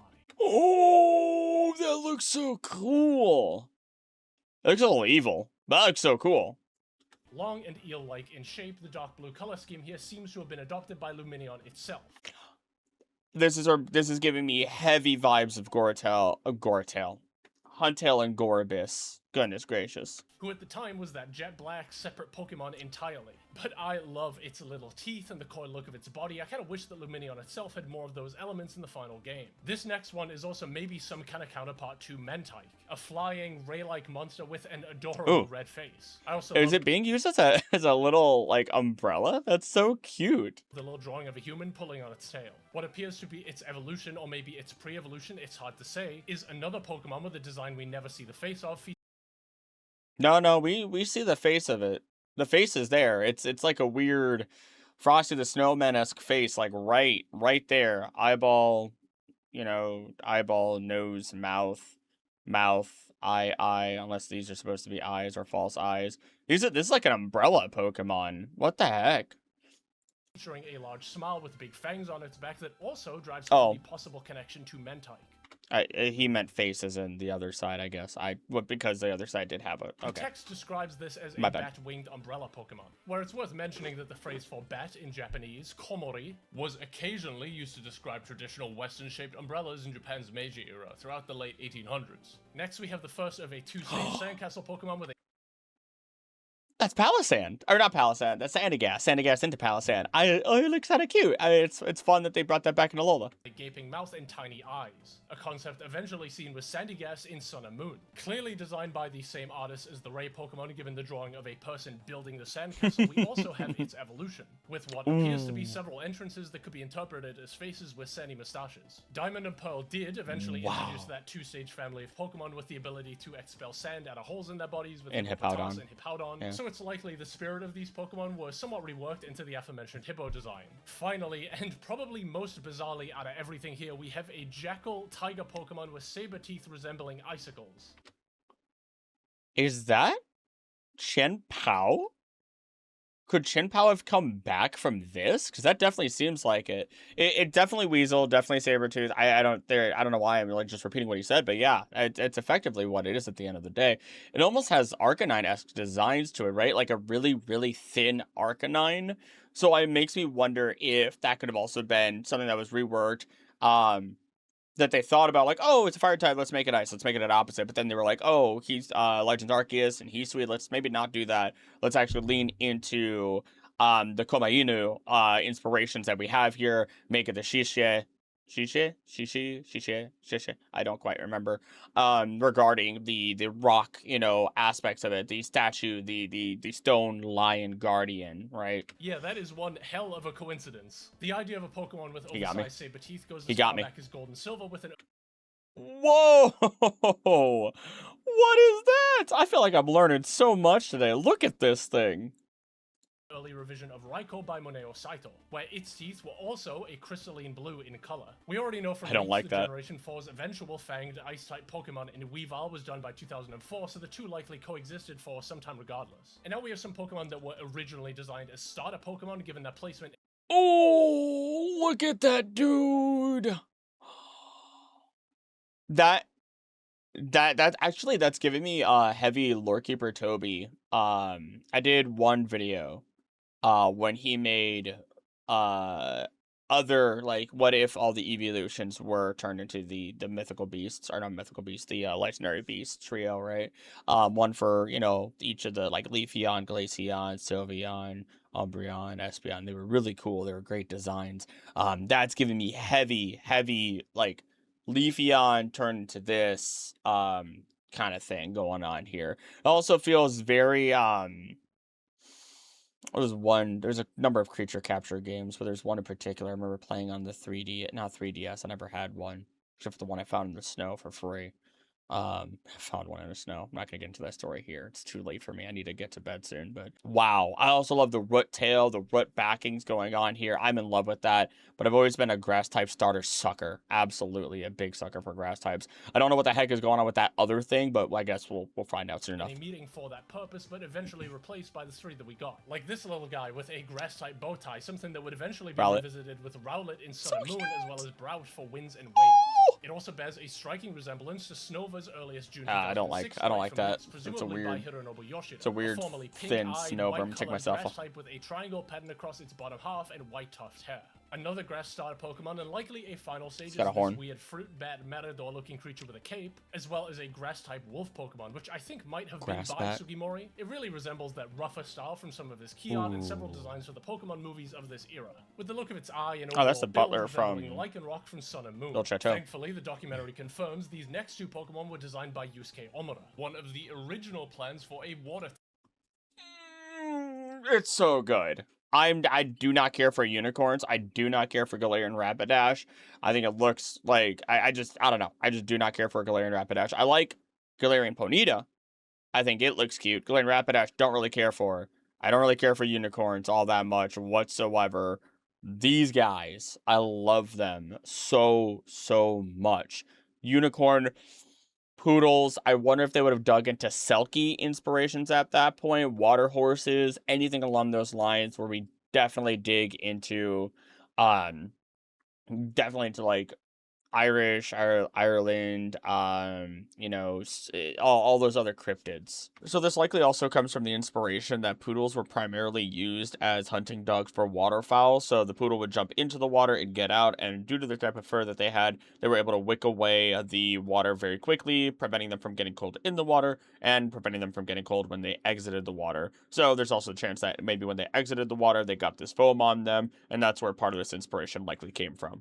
Type starter described foam as dog. Foam dogs and eventually replaced by Piplup. As much as I'm not a super big fan of these, it does provide some fascinating insight as a precursor to Samurott, a water-type starter Pokemon with a large horn also designed by Omura. Now this one is a little tricky, another early plan for a very scary-looking water-type starter. That thing is freaky. Also, sorry for the coughing there. That is freaky looking. That looks like a Digimon. It looks like... Okay, it looks like you took Tentacruel, put it on top of something, like slammed it together with the swamp monster, like the Green Lake monster, a merman, and a Digimon. Like you just digivolved it from there, and it all fused together. It actually kind of looks like if you separate, you see the lower mouth and you see the top part. If you separate those two pieces, it would kind of look like a small Mantike, just kind of floating around the water. until it came out. And that's scary. And it looks like there's little spikes at the end of all of those little tentacles. And those tentacles go further than its butt at the very back. This appears to be designed by Takao Ono, given the very pencily look to the line art, but also those yellow highlights are a bit of a dead giveaway given some of his designs from Ruby and Sapphire. This swampy-looking amphibious monster was redesigned, probably by Sugimori, to appear far bulkier and generally more non-threatening, more natural-looking eyes. That's movie 3 Broly. Haven't been removed from the design altogether. Its webbed feet were partially recolored to become yellow, with the vines draped behind its back, losing their white tips. Were they just trying to create a scary Swampert? Also, this looks like a jellyfish, cuttlefish, anorith, almost. A first form, and it's unknown if this design was around prior to the redesign of its evolution, but regardless, it looks to be a small man-o'-war Pokemon with a white underside. Firing off some miscellaneous Pokemon families, we have a 3-stage line of plant-based lion Pokemon. That's way too close to Meowth. I see why they got rid of it. It looks way too close to Meowth with the coloration and the ears. It's like a baby Persian. That I don't really have a lot to say on. Besides being a fan of the sketchy style, it might have been another plan for a grass-type starter Pokemon given the rarity of other 3 stages present. Although the design sheet itself is very alien in general due to featuring all 3 members of a family with no other poses or angles to speak of. No. That is very, very cool. Seeing the mane turn into a full petal flower, seeing the markings right under the eyes. It's got banding around its body, which is very cheetah-like, but still has petal patterns to it. Its tail has a blossom, like a singular blossom that looks like... So what happens with plants is plants will be, or can be, either hermaphroditic or they can have 2 separate bodying, right? I forget what the term actually is. Talked about in a video recently, again, the gender exclusive stuff, where you have the male plant over here, then the female plant is over on this side, separating bodies so that way it doesn't get eaten, or certain parts get eaten, or certain insects go to certain parts without having to worry, or with doing it on purpose. Next, we have one of my favorite lines spread across several revisions and multiple sheets. It's a little hermit crab. It's a little hermit crab baby. I love the first form. The first form is adorable. Second form's okay. It's awkward. Third form, it's fine. I think it's cool. Blue-colored 3-stage. Oh, it's got its hand still. It's holding on. Body. A concept that was initially revisited for Pokemon Black and White with Tanisu, Taninor, and Tanikingu. Which that would have been Palpitoad. Another sheet shows that this guy was originally the first of a 2-stage family with no middle evolution, where it had 2 horns and a gray shell on its back. Later redesigned as bipedal with a more complex shell shape and a single cone-shaped spiral horn. A second stage that appears to have been added retroactively between the first and final stages also has 2 revisions, with the former looking like a more mature version of the first stage's original design. It almost looks Golducky. Smaller eyes, a small yellow tuft of hair, white spots on its arms, and notably a more traditional duck-shaped bill. Much like the pre-evolution, the design of the shell on its back was made far more complex, but managed to maintain those dual spiral horns. I was ready for him to say Golduck. 3 revisions of the last stage to varying degrees of visibility. The first, back when it was just a 2-stage line, lacks yellow hair next to its nose. The second features more... It's growing on me. It's growing on me quite a bit. I actually would love to see this as a final form. I mean, you could bring it back in a tropical setting very easily.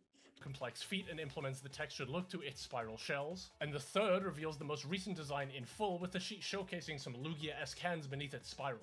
I think what appeals to me a lot about this design is how classic it feels. To the point where if it wasn't a 2-stage at some point, I might have been convinced it was a pseudo-legendary. You know, especially with the very Dratini looking face. Sugimori has talked in the past about how there's a lot of consideration put into stopping a Pokemon from looking too cool. And even just a tiny element like its silly yellow facial hair feels really emblematic of that approach to design. Now barely visible under Krogunk, we have the fire-type white goat Pokemon, sporting long horns and what appears to be a body that is completely on fire with a shaggy-looking mane reaching down to the floor. This Pokemon also had an evolution planned, the black goat with a light stomach and dark charred flames across its back and legs.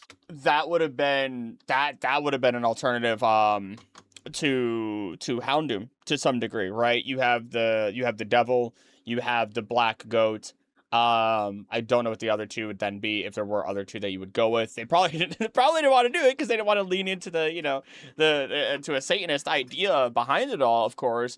Understandably so as well, you know, but at the same time, they're leaning so hard into, like, gods. Of course, you'd have to have some level of hell as well. Houndoom in Japanese being Helgar, you know, effectively. So I would have been all in on seeing some sort of hell bighorn sheep croissant monster thing. It even looks like it has like a mask of bone on top of its head. That doesn't look like a regular face.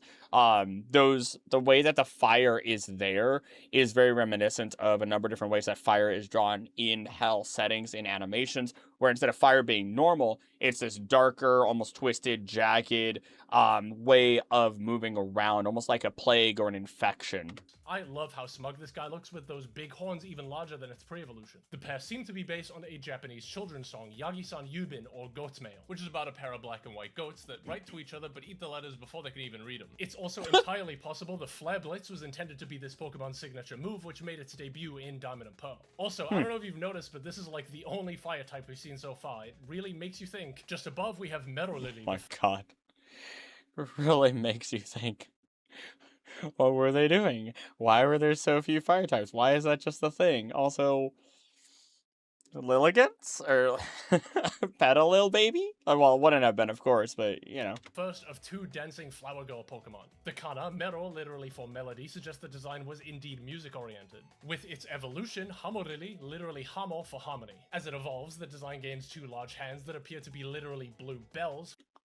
It competed with Blossom at that point, right? Bring it back, let it compete with Blossom, let it be adorable, let it shake its little petals over there.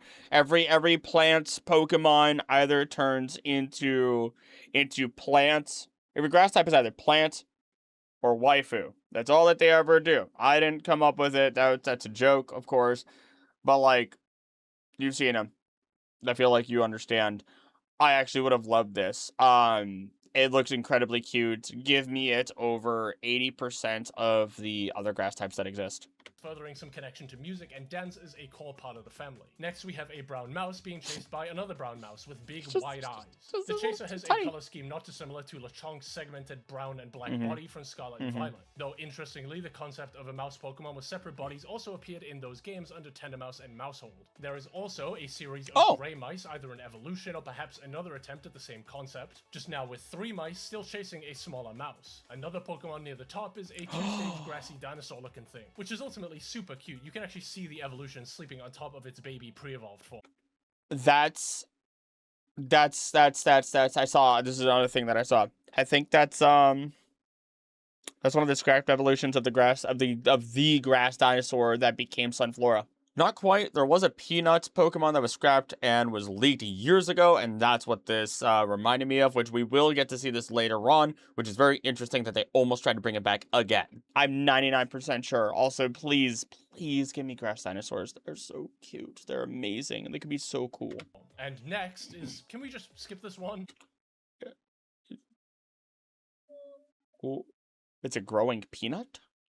It's a weird hippo? It's front-facing?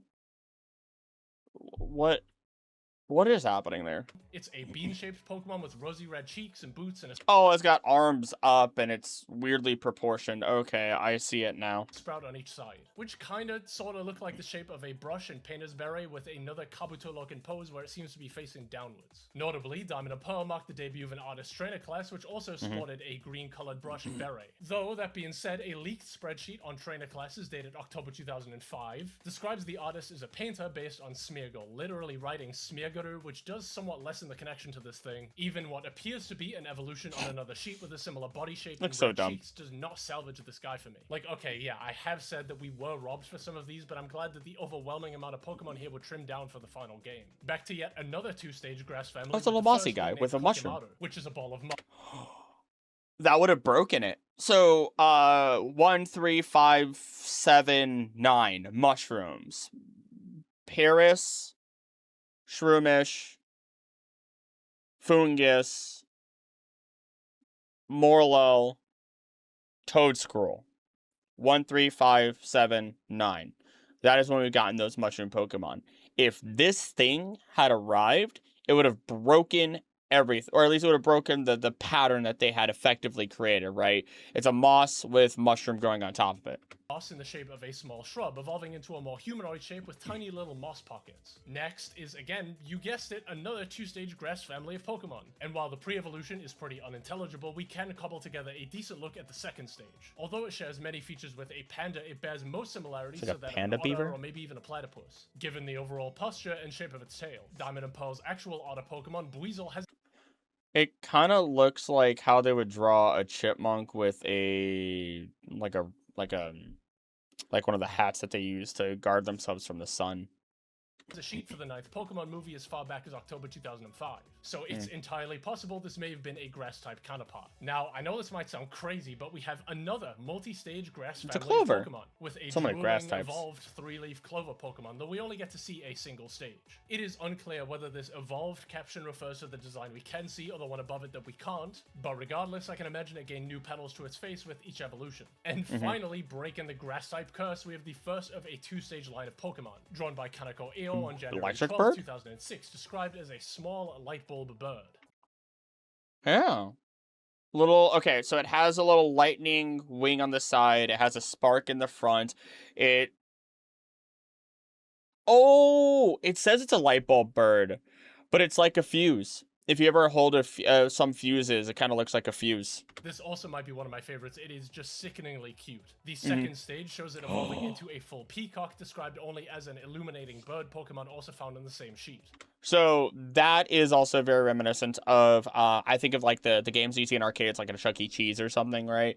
Where the lights kind of go out, where like the blue, then the yellow, then the red, it would shine, shine, shine, and then it would just keep doing that. So what it probably did, and if it hunted at all, or if it needed to confuse prey at all, or predators, so it could get away, it likely flashed those lights in patterns, similar to how you would see like a cuttlefish do so, and that in turn would have distracted them, so that way they could get away, they could protect their children, so on and so forth. It also seems to keep that other arm, and I don't know if that's supposed to just be the front view or what's happening there.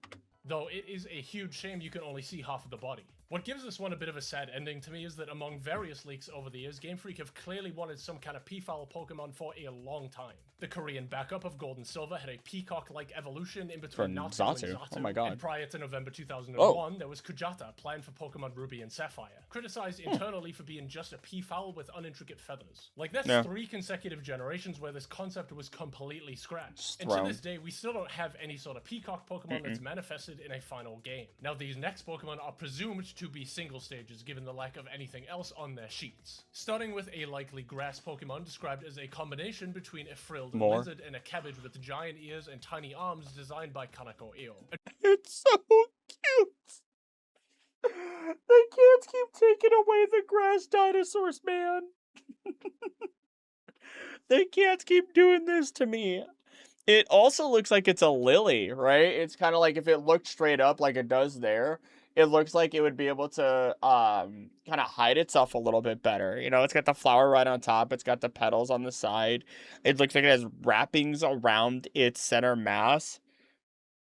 And it feels like if they wanted to try and create an alternative evolution or a third evolution to Breloom. The tiny arms, the beak-shaped head, the dinosaur-esque design to it. It's the same coloration, yellow flower instead of red flower. Could be completely unrelated, exactly like he's saying, but it's still really cool. The drawing on the top right of its sheet depicts the ears in a different position, suggesting they might have been able to rotate to some degree. A very blurry zoom out at the end of the video also shows a solitary cabbage shape on the left side of its sheet. And don't get me wrong, it could be a pre-evolution, but since it's super difficult to ascertain how this Pokemon's biology even functions, whether it can fold or rotate its ears and so on, we can't really be sure. Also, seemingly a Pokemon from 2005, but this one is kind of hard to read. This guy is one I was really proud of reconstructing, barely visible between several sheets. You can see a large blue and yellow Pokemon that I initially thought was some kind of jester with a... Also, there's another, like, mushroom over there. Looks like it would probably, or an apricorn Pokemon looking thing. You see that? Right on the right hand side. Also looks like a boob from up above. Big hand, but boosting the exposure shows it as a super Hariyama? bulky Pokemon wearing a mask. Very few new Pokemon sport this kind of body type in the final game besides Rhyperior or Magmortar, suggesting this may have served a similar role in the roster. Large fists give off the impression of a fighting type where its face features a rounded hook at the top, with It almost looks like if you had a Pinsir, Heracross, this thing kind of thrown in there, right? Another beetle, rather than waiting until Alola to give us Vikavolt, one of the top four bugs. Volcarona, Vikavolt. I'm forgetting Golisopod. round, small-holed ears that are only really reminiscent of, like, Hariyama, maybe. Much like the Black Goat Mm-hmm. from earlier, this thing might be related to some of Diamond and Pearl's newly introduced moves, like Wake Up Slap or even Hammer Arm. So it makes me wonder. I don't know if they have it in the same in sumo wrestling. I feel like Japan has adopted a lot of fun ideas from us, just like America has adopted a lot of fun, showy ideas from them as well. It makes me wonder if this would have been these sumo versions of a heel. If you don't know what a heel is when it comes to wrestling, is effectively the person that is supposed to turn, right? They're supposed heel turn, the heel, the person you're supposed to hate, the enemy, the villain, not even just antagonist, but really the villain of your story. Next is also a big favorite of mine and yet another Pokemon based on Moss. moss. Described as a water grass type Pokemon based on Marimo, a small moss ball often found at the bottom of lakes with the That's coming back. That better come back in Winds and Waves. I would love to see that redesigned for a Whimsicott variant for Winds and Waves. ability to puff up and expand its body. I don't know why It doesn't appear Whimsicott too variant doesn't dissimilar need to be, but, Tangela, you know. And given Tangrowth's inclusion in Diamond and Pearl, it might have even been a counterpart of the family. Or maybe it was another take on the same concept as Kokimaru, who knows? The reason why I love this guy so much, besides just being super cute, is how it relates to Sinnoh's development as a region, probably more than some Pokemon even in the final game. So, Lake Akan, a real-world place in Hokkaido, which obviously served as the inspiration for Sinnoh, is actually known for Marimo that grow at an exceptionally fast rate. Oh. What makes this super interesting to me is that while Akan itself is presumably represented by Lake Vala in the final game, November 2005 map files of Sinnoh from leaks mention Lake Verity as a place where the player could dive. Literally HM08 from Ruby Sapphire, eventually replaced by Rock Climb in the final game. All of this, alongside the underwater image on its sheet, suggests that you would have obtained this Pokemon by diving in one of Sinnoh's lakes. Especially given that many of the sheets present here are dated from that late 2005, early 2006 time period. It's a shame the date on this one is so illegible, but I can imagine it probably lines up either way. Another Really cute. I mean, my only thoughts are that it's really cute. That's a really fun idea. That's some cultural / environmental stuff that I'm just completely unaware of because I've had no reason to look into it or know about it whatsoever. Pokemon that I think is going to be very popular after the release of this info is a large mantis Pokemon with appendages in the shape of pink flower petals, with its wings, hands, ears, and so on. Drawn by Kaneko Io on September 21st. That definitely became Fomantis, without a doubt. The same coloration, it's got the reverse idea of the mimicry that the mantis does in real life to look like the flower, whereas now we have a plant that does its best to look like a bug, so on and so forth. 2005. Like, people already love that green Flygon-shaped Pokemon as is, and this one also gets kind of a happy ending, since the concept Really of a cute. green mantis with a petal or flowering motif was eventually revisited with Lurantis in Pokemon Sun and Moon. Now, despite the aforementioned region of Hokkaido infamously having an aggressive local bear population, Sinnoh somehow never manifested a bear Pokemon in the final game, which is crazy because Game Freak did in fact plan for one named Yasuragama, which as a side note literally translates to restful bear. The description calls it the hibernation Pokemon, or was hibernating due to cold weather, acting as if it were half asleep. Yasuragama Really cold weather, that lines up with Sinnoh really well.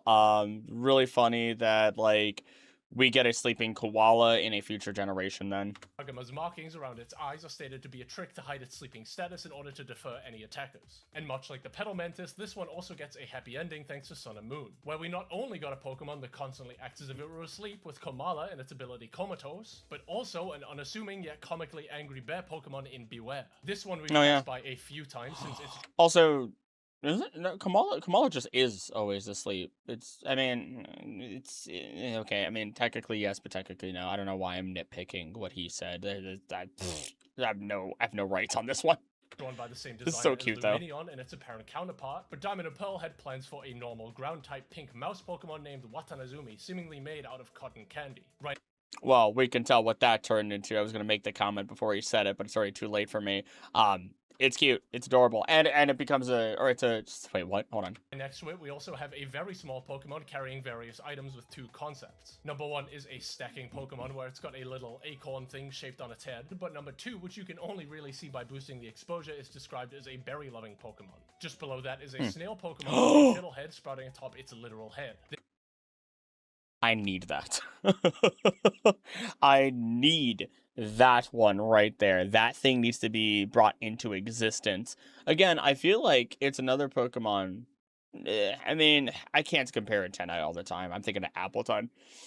Or not Appleton, Applin still. But again, it's a stretch. The name appears to be a wordplay on a fiddlehead fern, which in Japanese is Zenmai, plus the Japanese term for a snail being Maimai, though was ultimately cut from the final game. Oh hey, and there's an evolution over there that I just found in the last 5 minutes of making this video. Over to It looks like it got fat-faced, which is also adorable to squish it. Oh!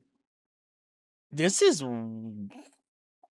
Looks like a Genesect Revorum Rock Moss thing.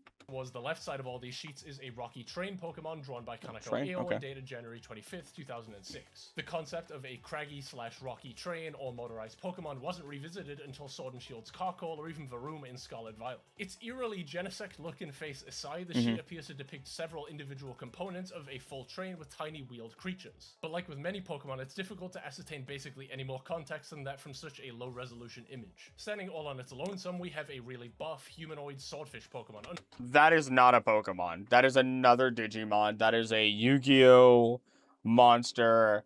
That is something, again, I do not want to run into anywhere at all. What were they doing there? Again, really cool design, not a Pokemon. That is I wonder if that was actually inspired by a Legend of Zelda. I don't know how far back not Prince Sidon, whatever the heck his kind of, or his race of people are, how far back those go. Undoubtedly some kind of water type. It being bipedal initially gave off the impression of a starter Pokemon, though it doesn't seem to be tied to any relatives. Just next to it, we have some kind of bladed dragon Pokemon, which the sheet describes as a steel dragon type, possibly being drawn or designed by Fujiwara, given the similar look to the Sete of Bidoof and Bibarel. That makes me, with the facial design, the way that the wings are, I know earlier I was saying it reminds me of, now I can't even think of what the ice dragon is from Paldea, but now with like the serrated edge and everything else to it, and it being you said steel dragon, not to rewind it just to be sure, and especially with the facial structure and how scary it looks, I wonder if this was a counterpart to Skarmory. Possibly being drawn or designed by Fujiwara, given the similar look to the Sete of Bidoof and Bibarel. Proportionally, it bears a resemblance to Octobax from Pokemon Scarlet Violet. There we go, given thank the you. single-stage nature of this sheet, it reads more of a late-game Druddigon-like Pokemon above all else. And while this guy does look cool, I can imagine he was made kind of redundant by Diamond and Pearl's very dragon and very steel-type elephant in the room. Finally, another Pokemon we can get a good look at is it's a Holly. It's like a little Hollyberry. This would have, or not, kind of Hollyberry, kind of, Jingle Bell, Mistletoe, almost. Little elf Pokemon would have been great to have alongside Delibird.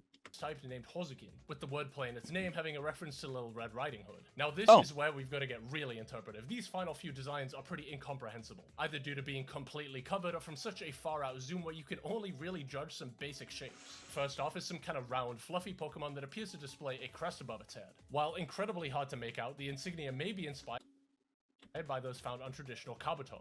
I personally see ear, crest, ear, nose, body, tail.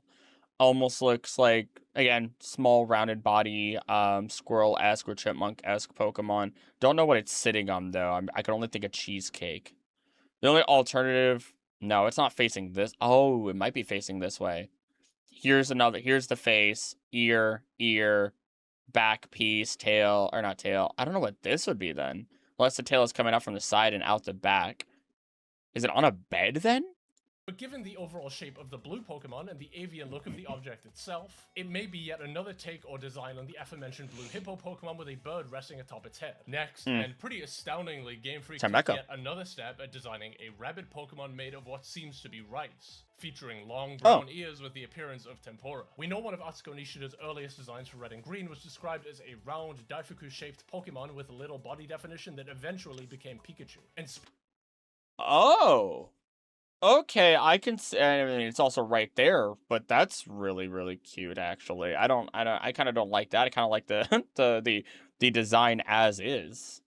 Sprites leaked from the Korean backup of Gold and Silver also showed a round, unnamed Pokemon with distinctive ears and feet reminiscent of a rabbit. Much like Mikon, the cut pre-evolution for Vulpix, this concept appears to have been scrapped for a third time in 4 generations. Below Maicho, if you boost the exposure, you can kinda sorta make out a frog Pokemon. The bulbous eyes almost remind me of Slugmas from the Spacewell 99 demo of Gold and Silver, but the bow-legged pose for a frog is also reminiscent of Politoad's design from an early Pokemon Gold scratch pad, where it's possible that a second frog Pokemon would have been cut to avoid any redundancy with Krogunk and Toxicroak. Right next to it, and barely peeking out above Maicho, is a grey and white, largely unintelligible Pokemon. It looks kinda toad-like in shape and possibly related to the cut frog Pokemon, as it also appears to have large bulbous eyes. Below the umbrella ray Pokemon, there's a something spider Pokemon, seemingly a bug with large wings, possibly moth-related, or maybe even a Pokemon with huge ears, who knows. Next to the rice ball rabbit Pokemon, we've got a small, presumably floating black Pokemon with white tipped ears and a long tail. The red tips on its sheet might be whiskers or even thin wings to facilitate flight, an element that actually appeared on Yanmega's design in the final game. Makes me think of a little more cat, obscure and vague, cat bird like some thing. kind of garlic bulb Pokemon resting on a rock near the top right. We've got a white, almost Pikmin-shaped Pokemon shown constantly spouting water out of its head in the shape of a flower. Top left has a grey Pokemon that almost kind of reminds me of a UFO, though it could be glassy, metallic, icy, I don't know. There's some kind of serpent with black markings. On the left, there's a super fat green mosquito given the straw-like appendage on its face. Near the top that's a left, hummingbird. you've got a purple clam. Homie, that's a hummingbird. That is 100% a hummingbird. It's instead of a red-breasted hummingbird. I mean, it would have been a red-breasted hummingbird, but it's because it has the green body. But instead of giving it the red breast, it has red wings.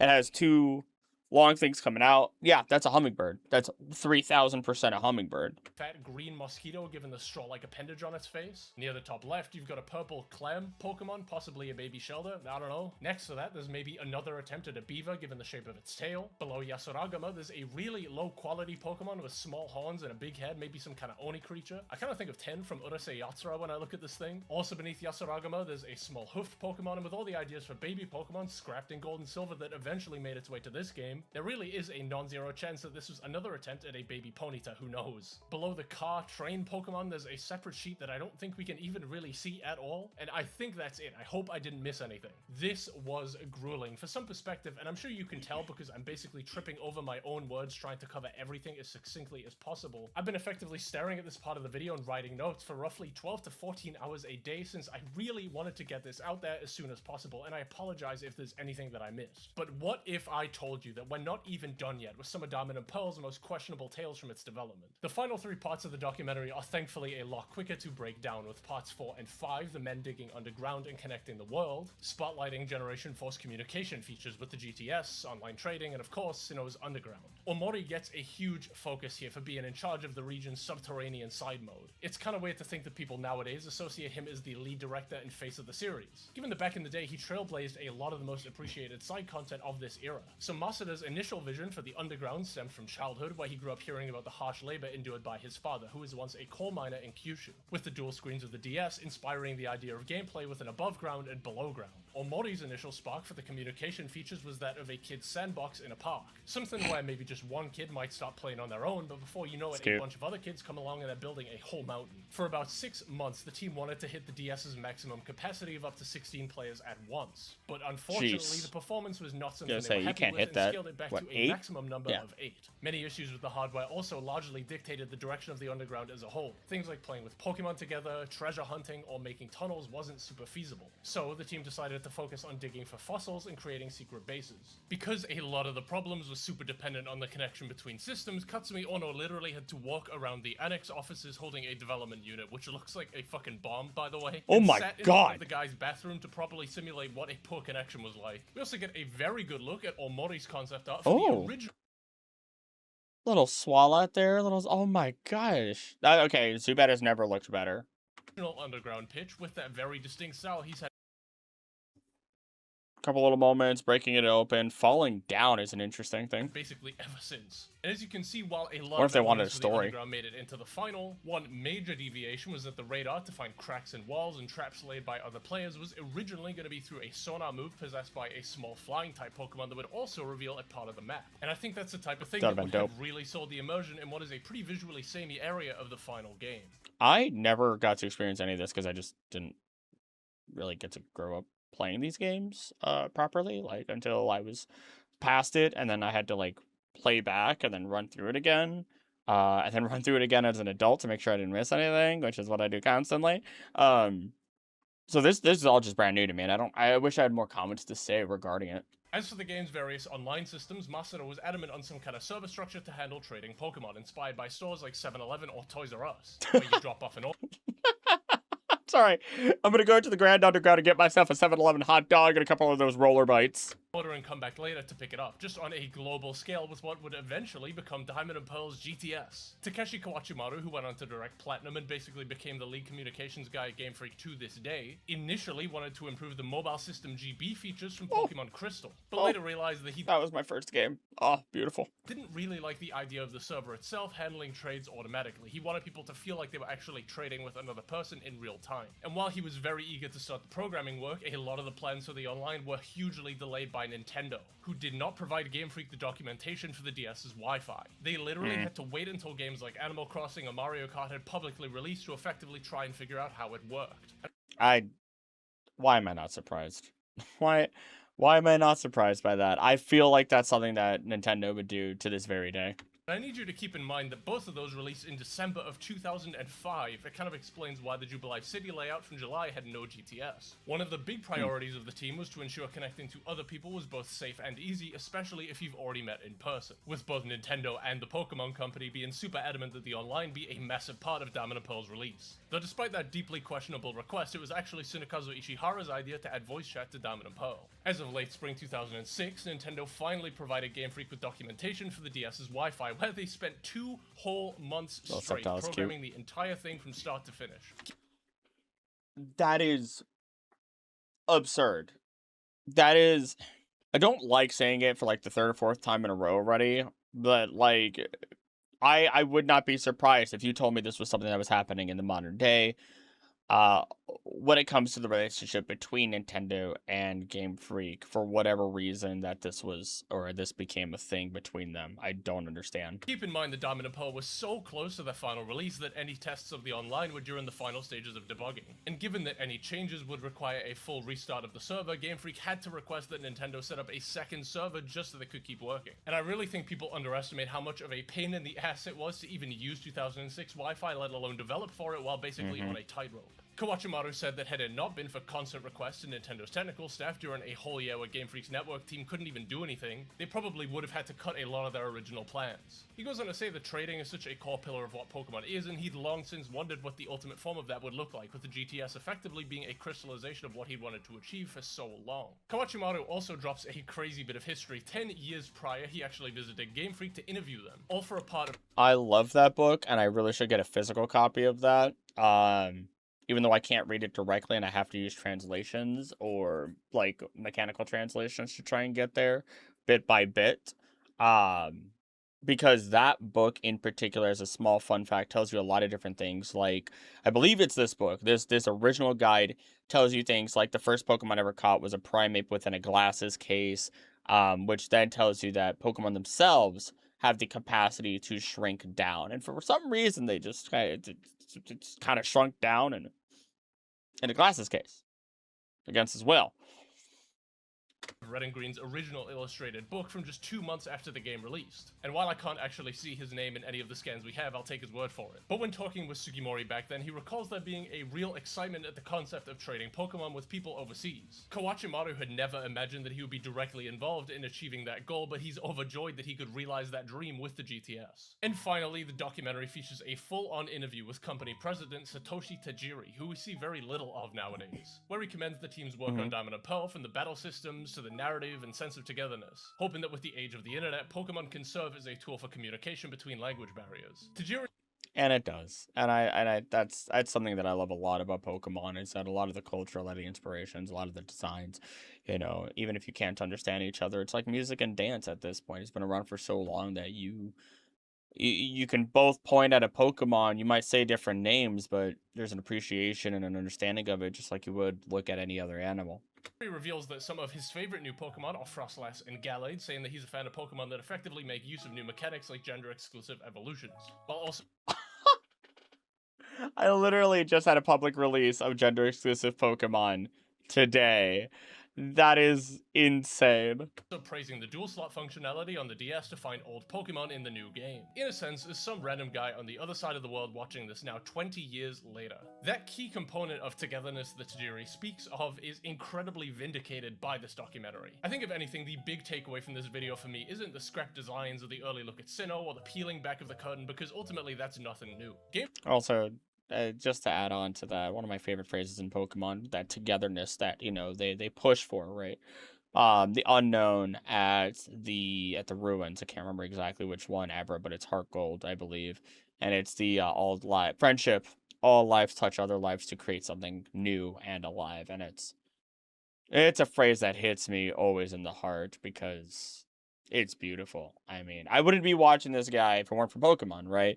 And this guy, he's done a phenomenal job of talking about it. I should wait until the very end. Probably the most eager company in the world to talk about the creative process relative to how big of a franchise Pokemon is. Not to mention the overwhelming amount of leaked development material that we've had for such a long time. Really, it's only further reinforced something that I've always felt. A, that making these games is sometimes really, really nightmarish and complicated, but B, that they love making these games regardless. It's fun for them both to do and to show off. Not just from the bonus videos of them literally dancing around the office at 11 PM, but like, look at the way the Pokemon design section was filmed. It almost feels like they wanted some asshole to go over this frame by frame. Don't forget that Tajiri effectively got his start writing magazines about video games because he was addicted to diving headfirst into the arcade scene and figuring out how these things work. I guarantee they did that because they wanted to show it off, right? When I think of creating a video that isn't this, right? That isn't this or isn't my main stuff, the usual stuff that I make, I always look at it from the point of view of what's the Easter eggs, what's the fun stuff. What if somebody paused right now, what would they see? They would see these DVDs. They would see, I don't know what these DVDs are. One of you might know what these DVDs are, and as such, they serve as a background, as an inspiration to what is being created. And it's all right. What does happen 20 years later? Exactly as he said here. When someone looks back at this, right? Will they find the tiny detail? Will they find the fun? It doesn't need to be done now.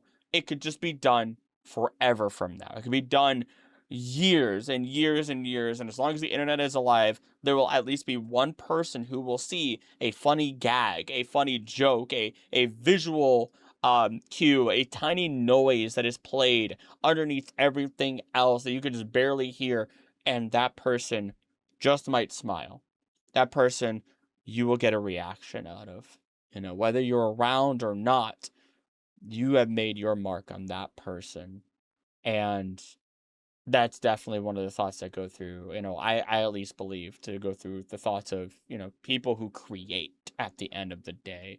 I look at artists who have zoomed in so much on their pieces and had so much rendering processes, so many different details, so many tiny details that no one else is going to see, the laces on a boot, so on and so forth, and yet they do it. And when someone notices it, one, that person has a greater appreciation. Two, and if they tell the artist realizes, they're even more vindicated for doing that effort, not just for themselves, but for someone else to have realized it and seen it. And that's magical. Like it's an ethos that's largely transcended him in a lot of ways. That guy made Golurk.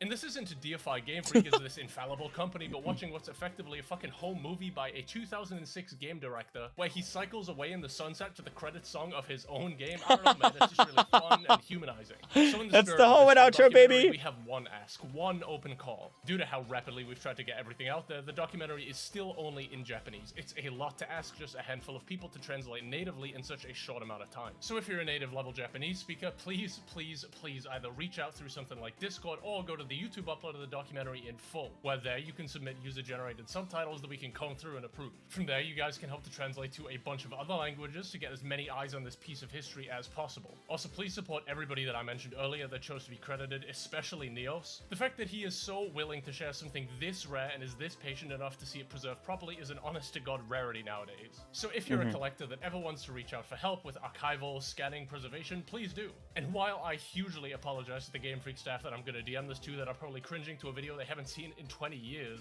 Diamond and Pearl were my first Pokemon games. I got into the series relatively late as a kid, and as time goes on, they always become structurally weaker in my mind, less polished than what came before, and also what they would eventually lead to. But one thing I'll never waver on is that the original Diamond and Pearl were incredibly ambitious, and I can't wait for more years to pass where I get to document and understand this deeply fascinating franchise, with Sinnoh included.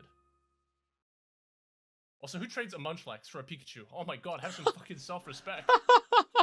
I loved that. Lewtwo, I'm happy I messaged you. I don't know if you watched my reaction to it. I mean, I don't, it's irrelevant, I guess, but Pokesudami, I think I need to reach out to. If you don't know, she's done a lot of translations in the past.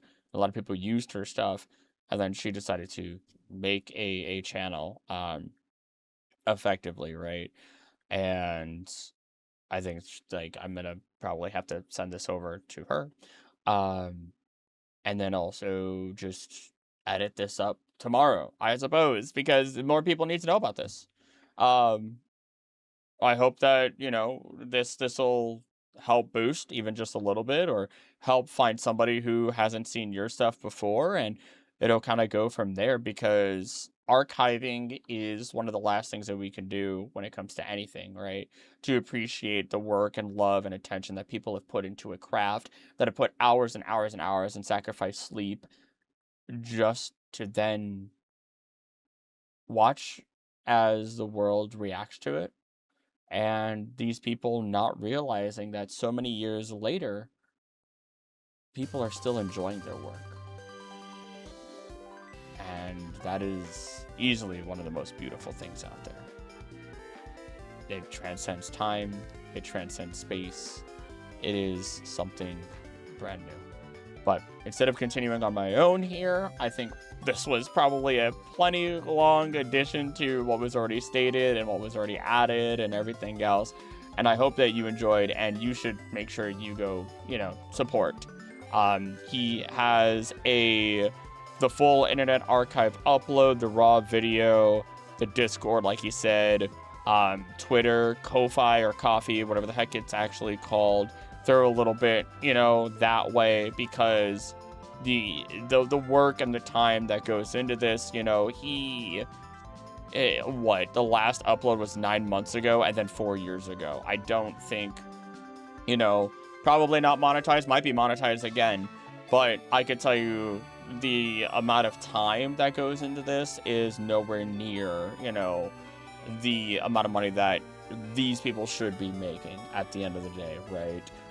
Less than $3 an hour, effectively, is what that translates into, I almost guarantee. I'm not going to say the actual numbers because that's unfair. I know the actual numbers when it comes to YouTube, just on general estimates, and it's not enough.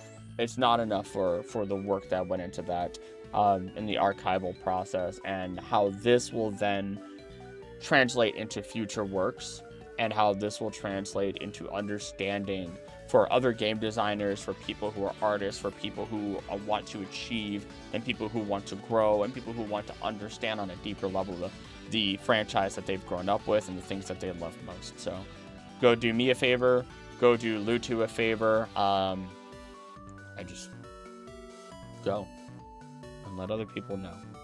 So I'm not gonna talk any further. I'm gonna go call it a night for myself here. I am never up here in my office this late at night recording, but I could not resist. I was too excited. And Lewtwo, if you're listening here, you and your team have done a phenomenal job. It hit me right in the heart for this stuff. I love the way that you speak on this, and I hope to see more from you ultimately, while also just stating that I hope to see what else can be brought to the table in the way that you've brought it. So, with that then, as always, thank you so much for watching. Don't do anything I wouldn't do. Don't think I would do. Please be nice to each other. I love you, and I'll see you next time. Bye!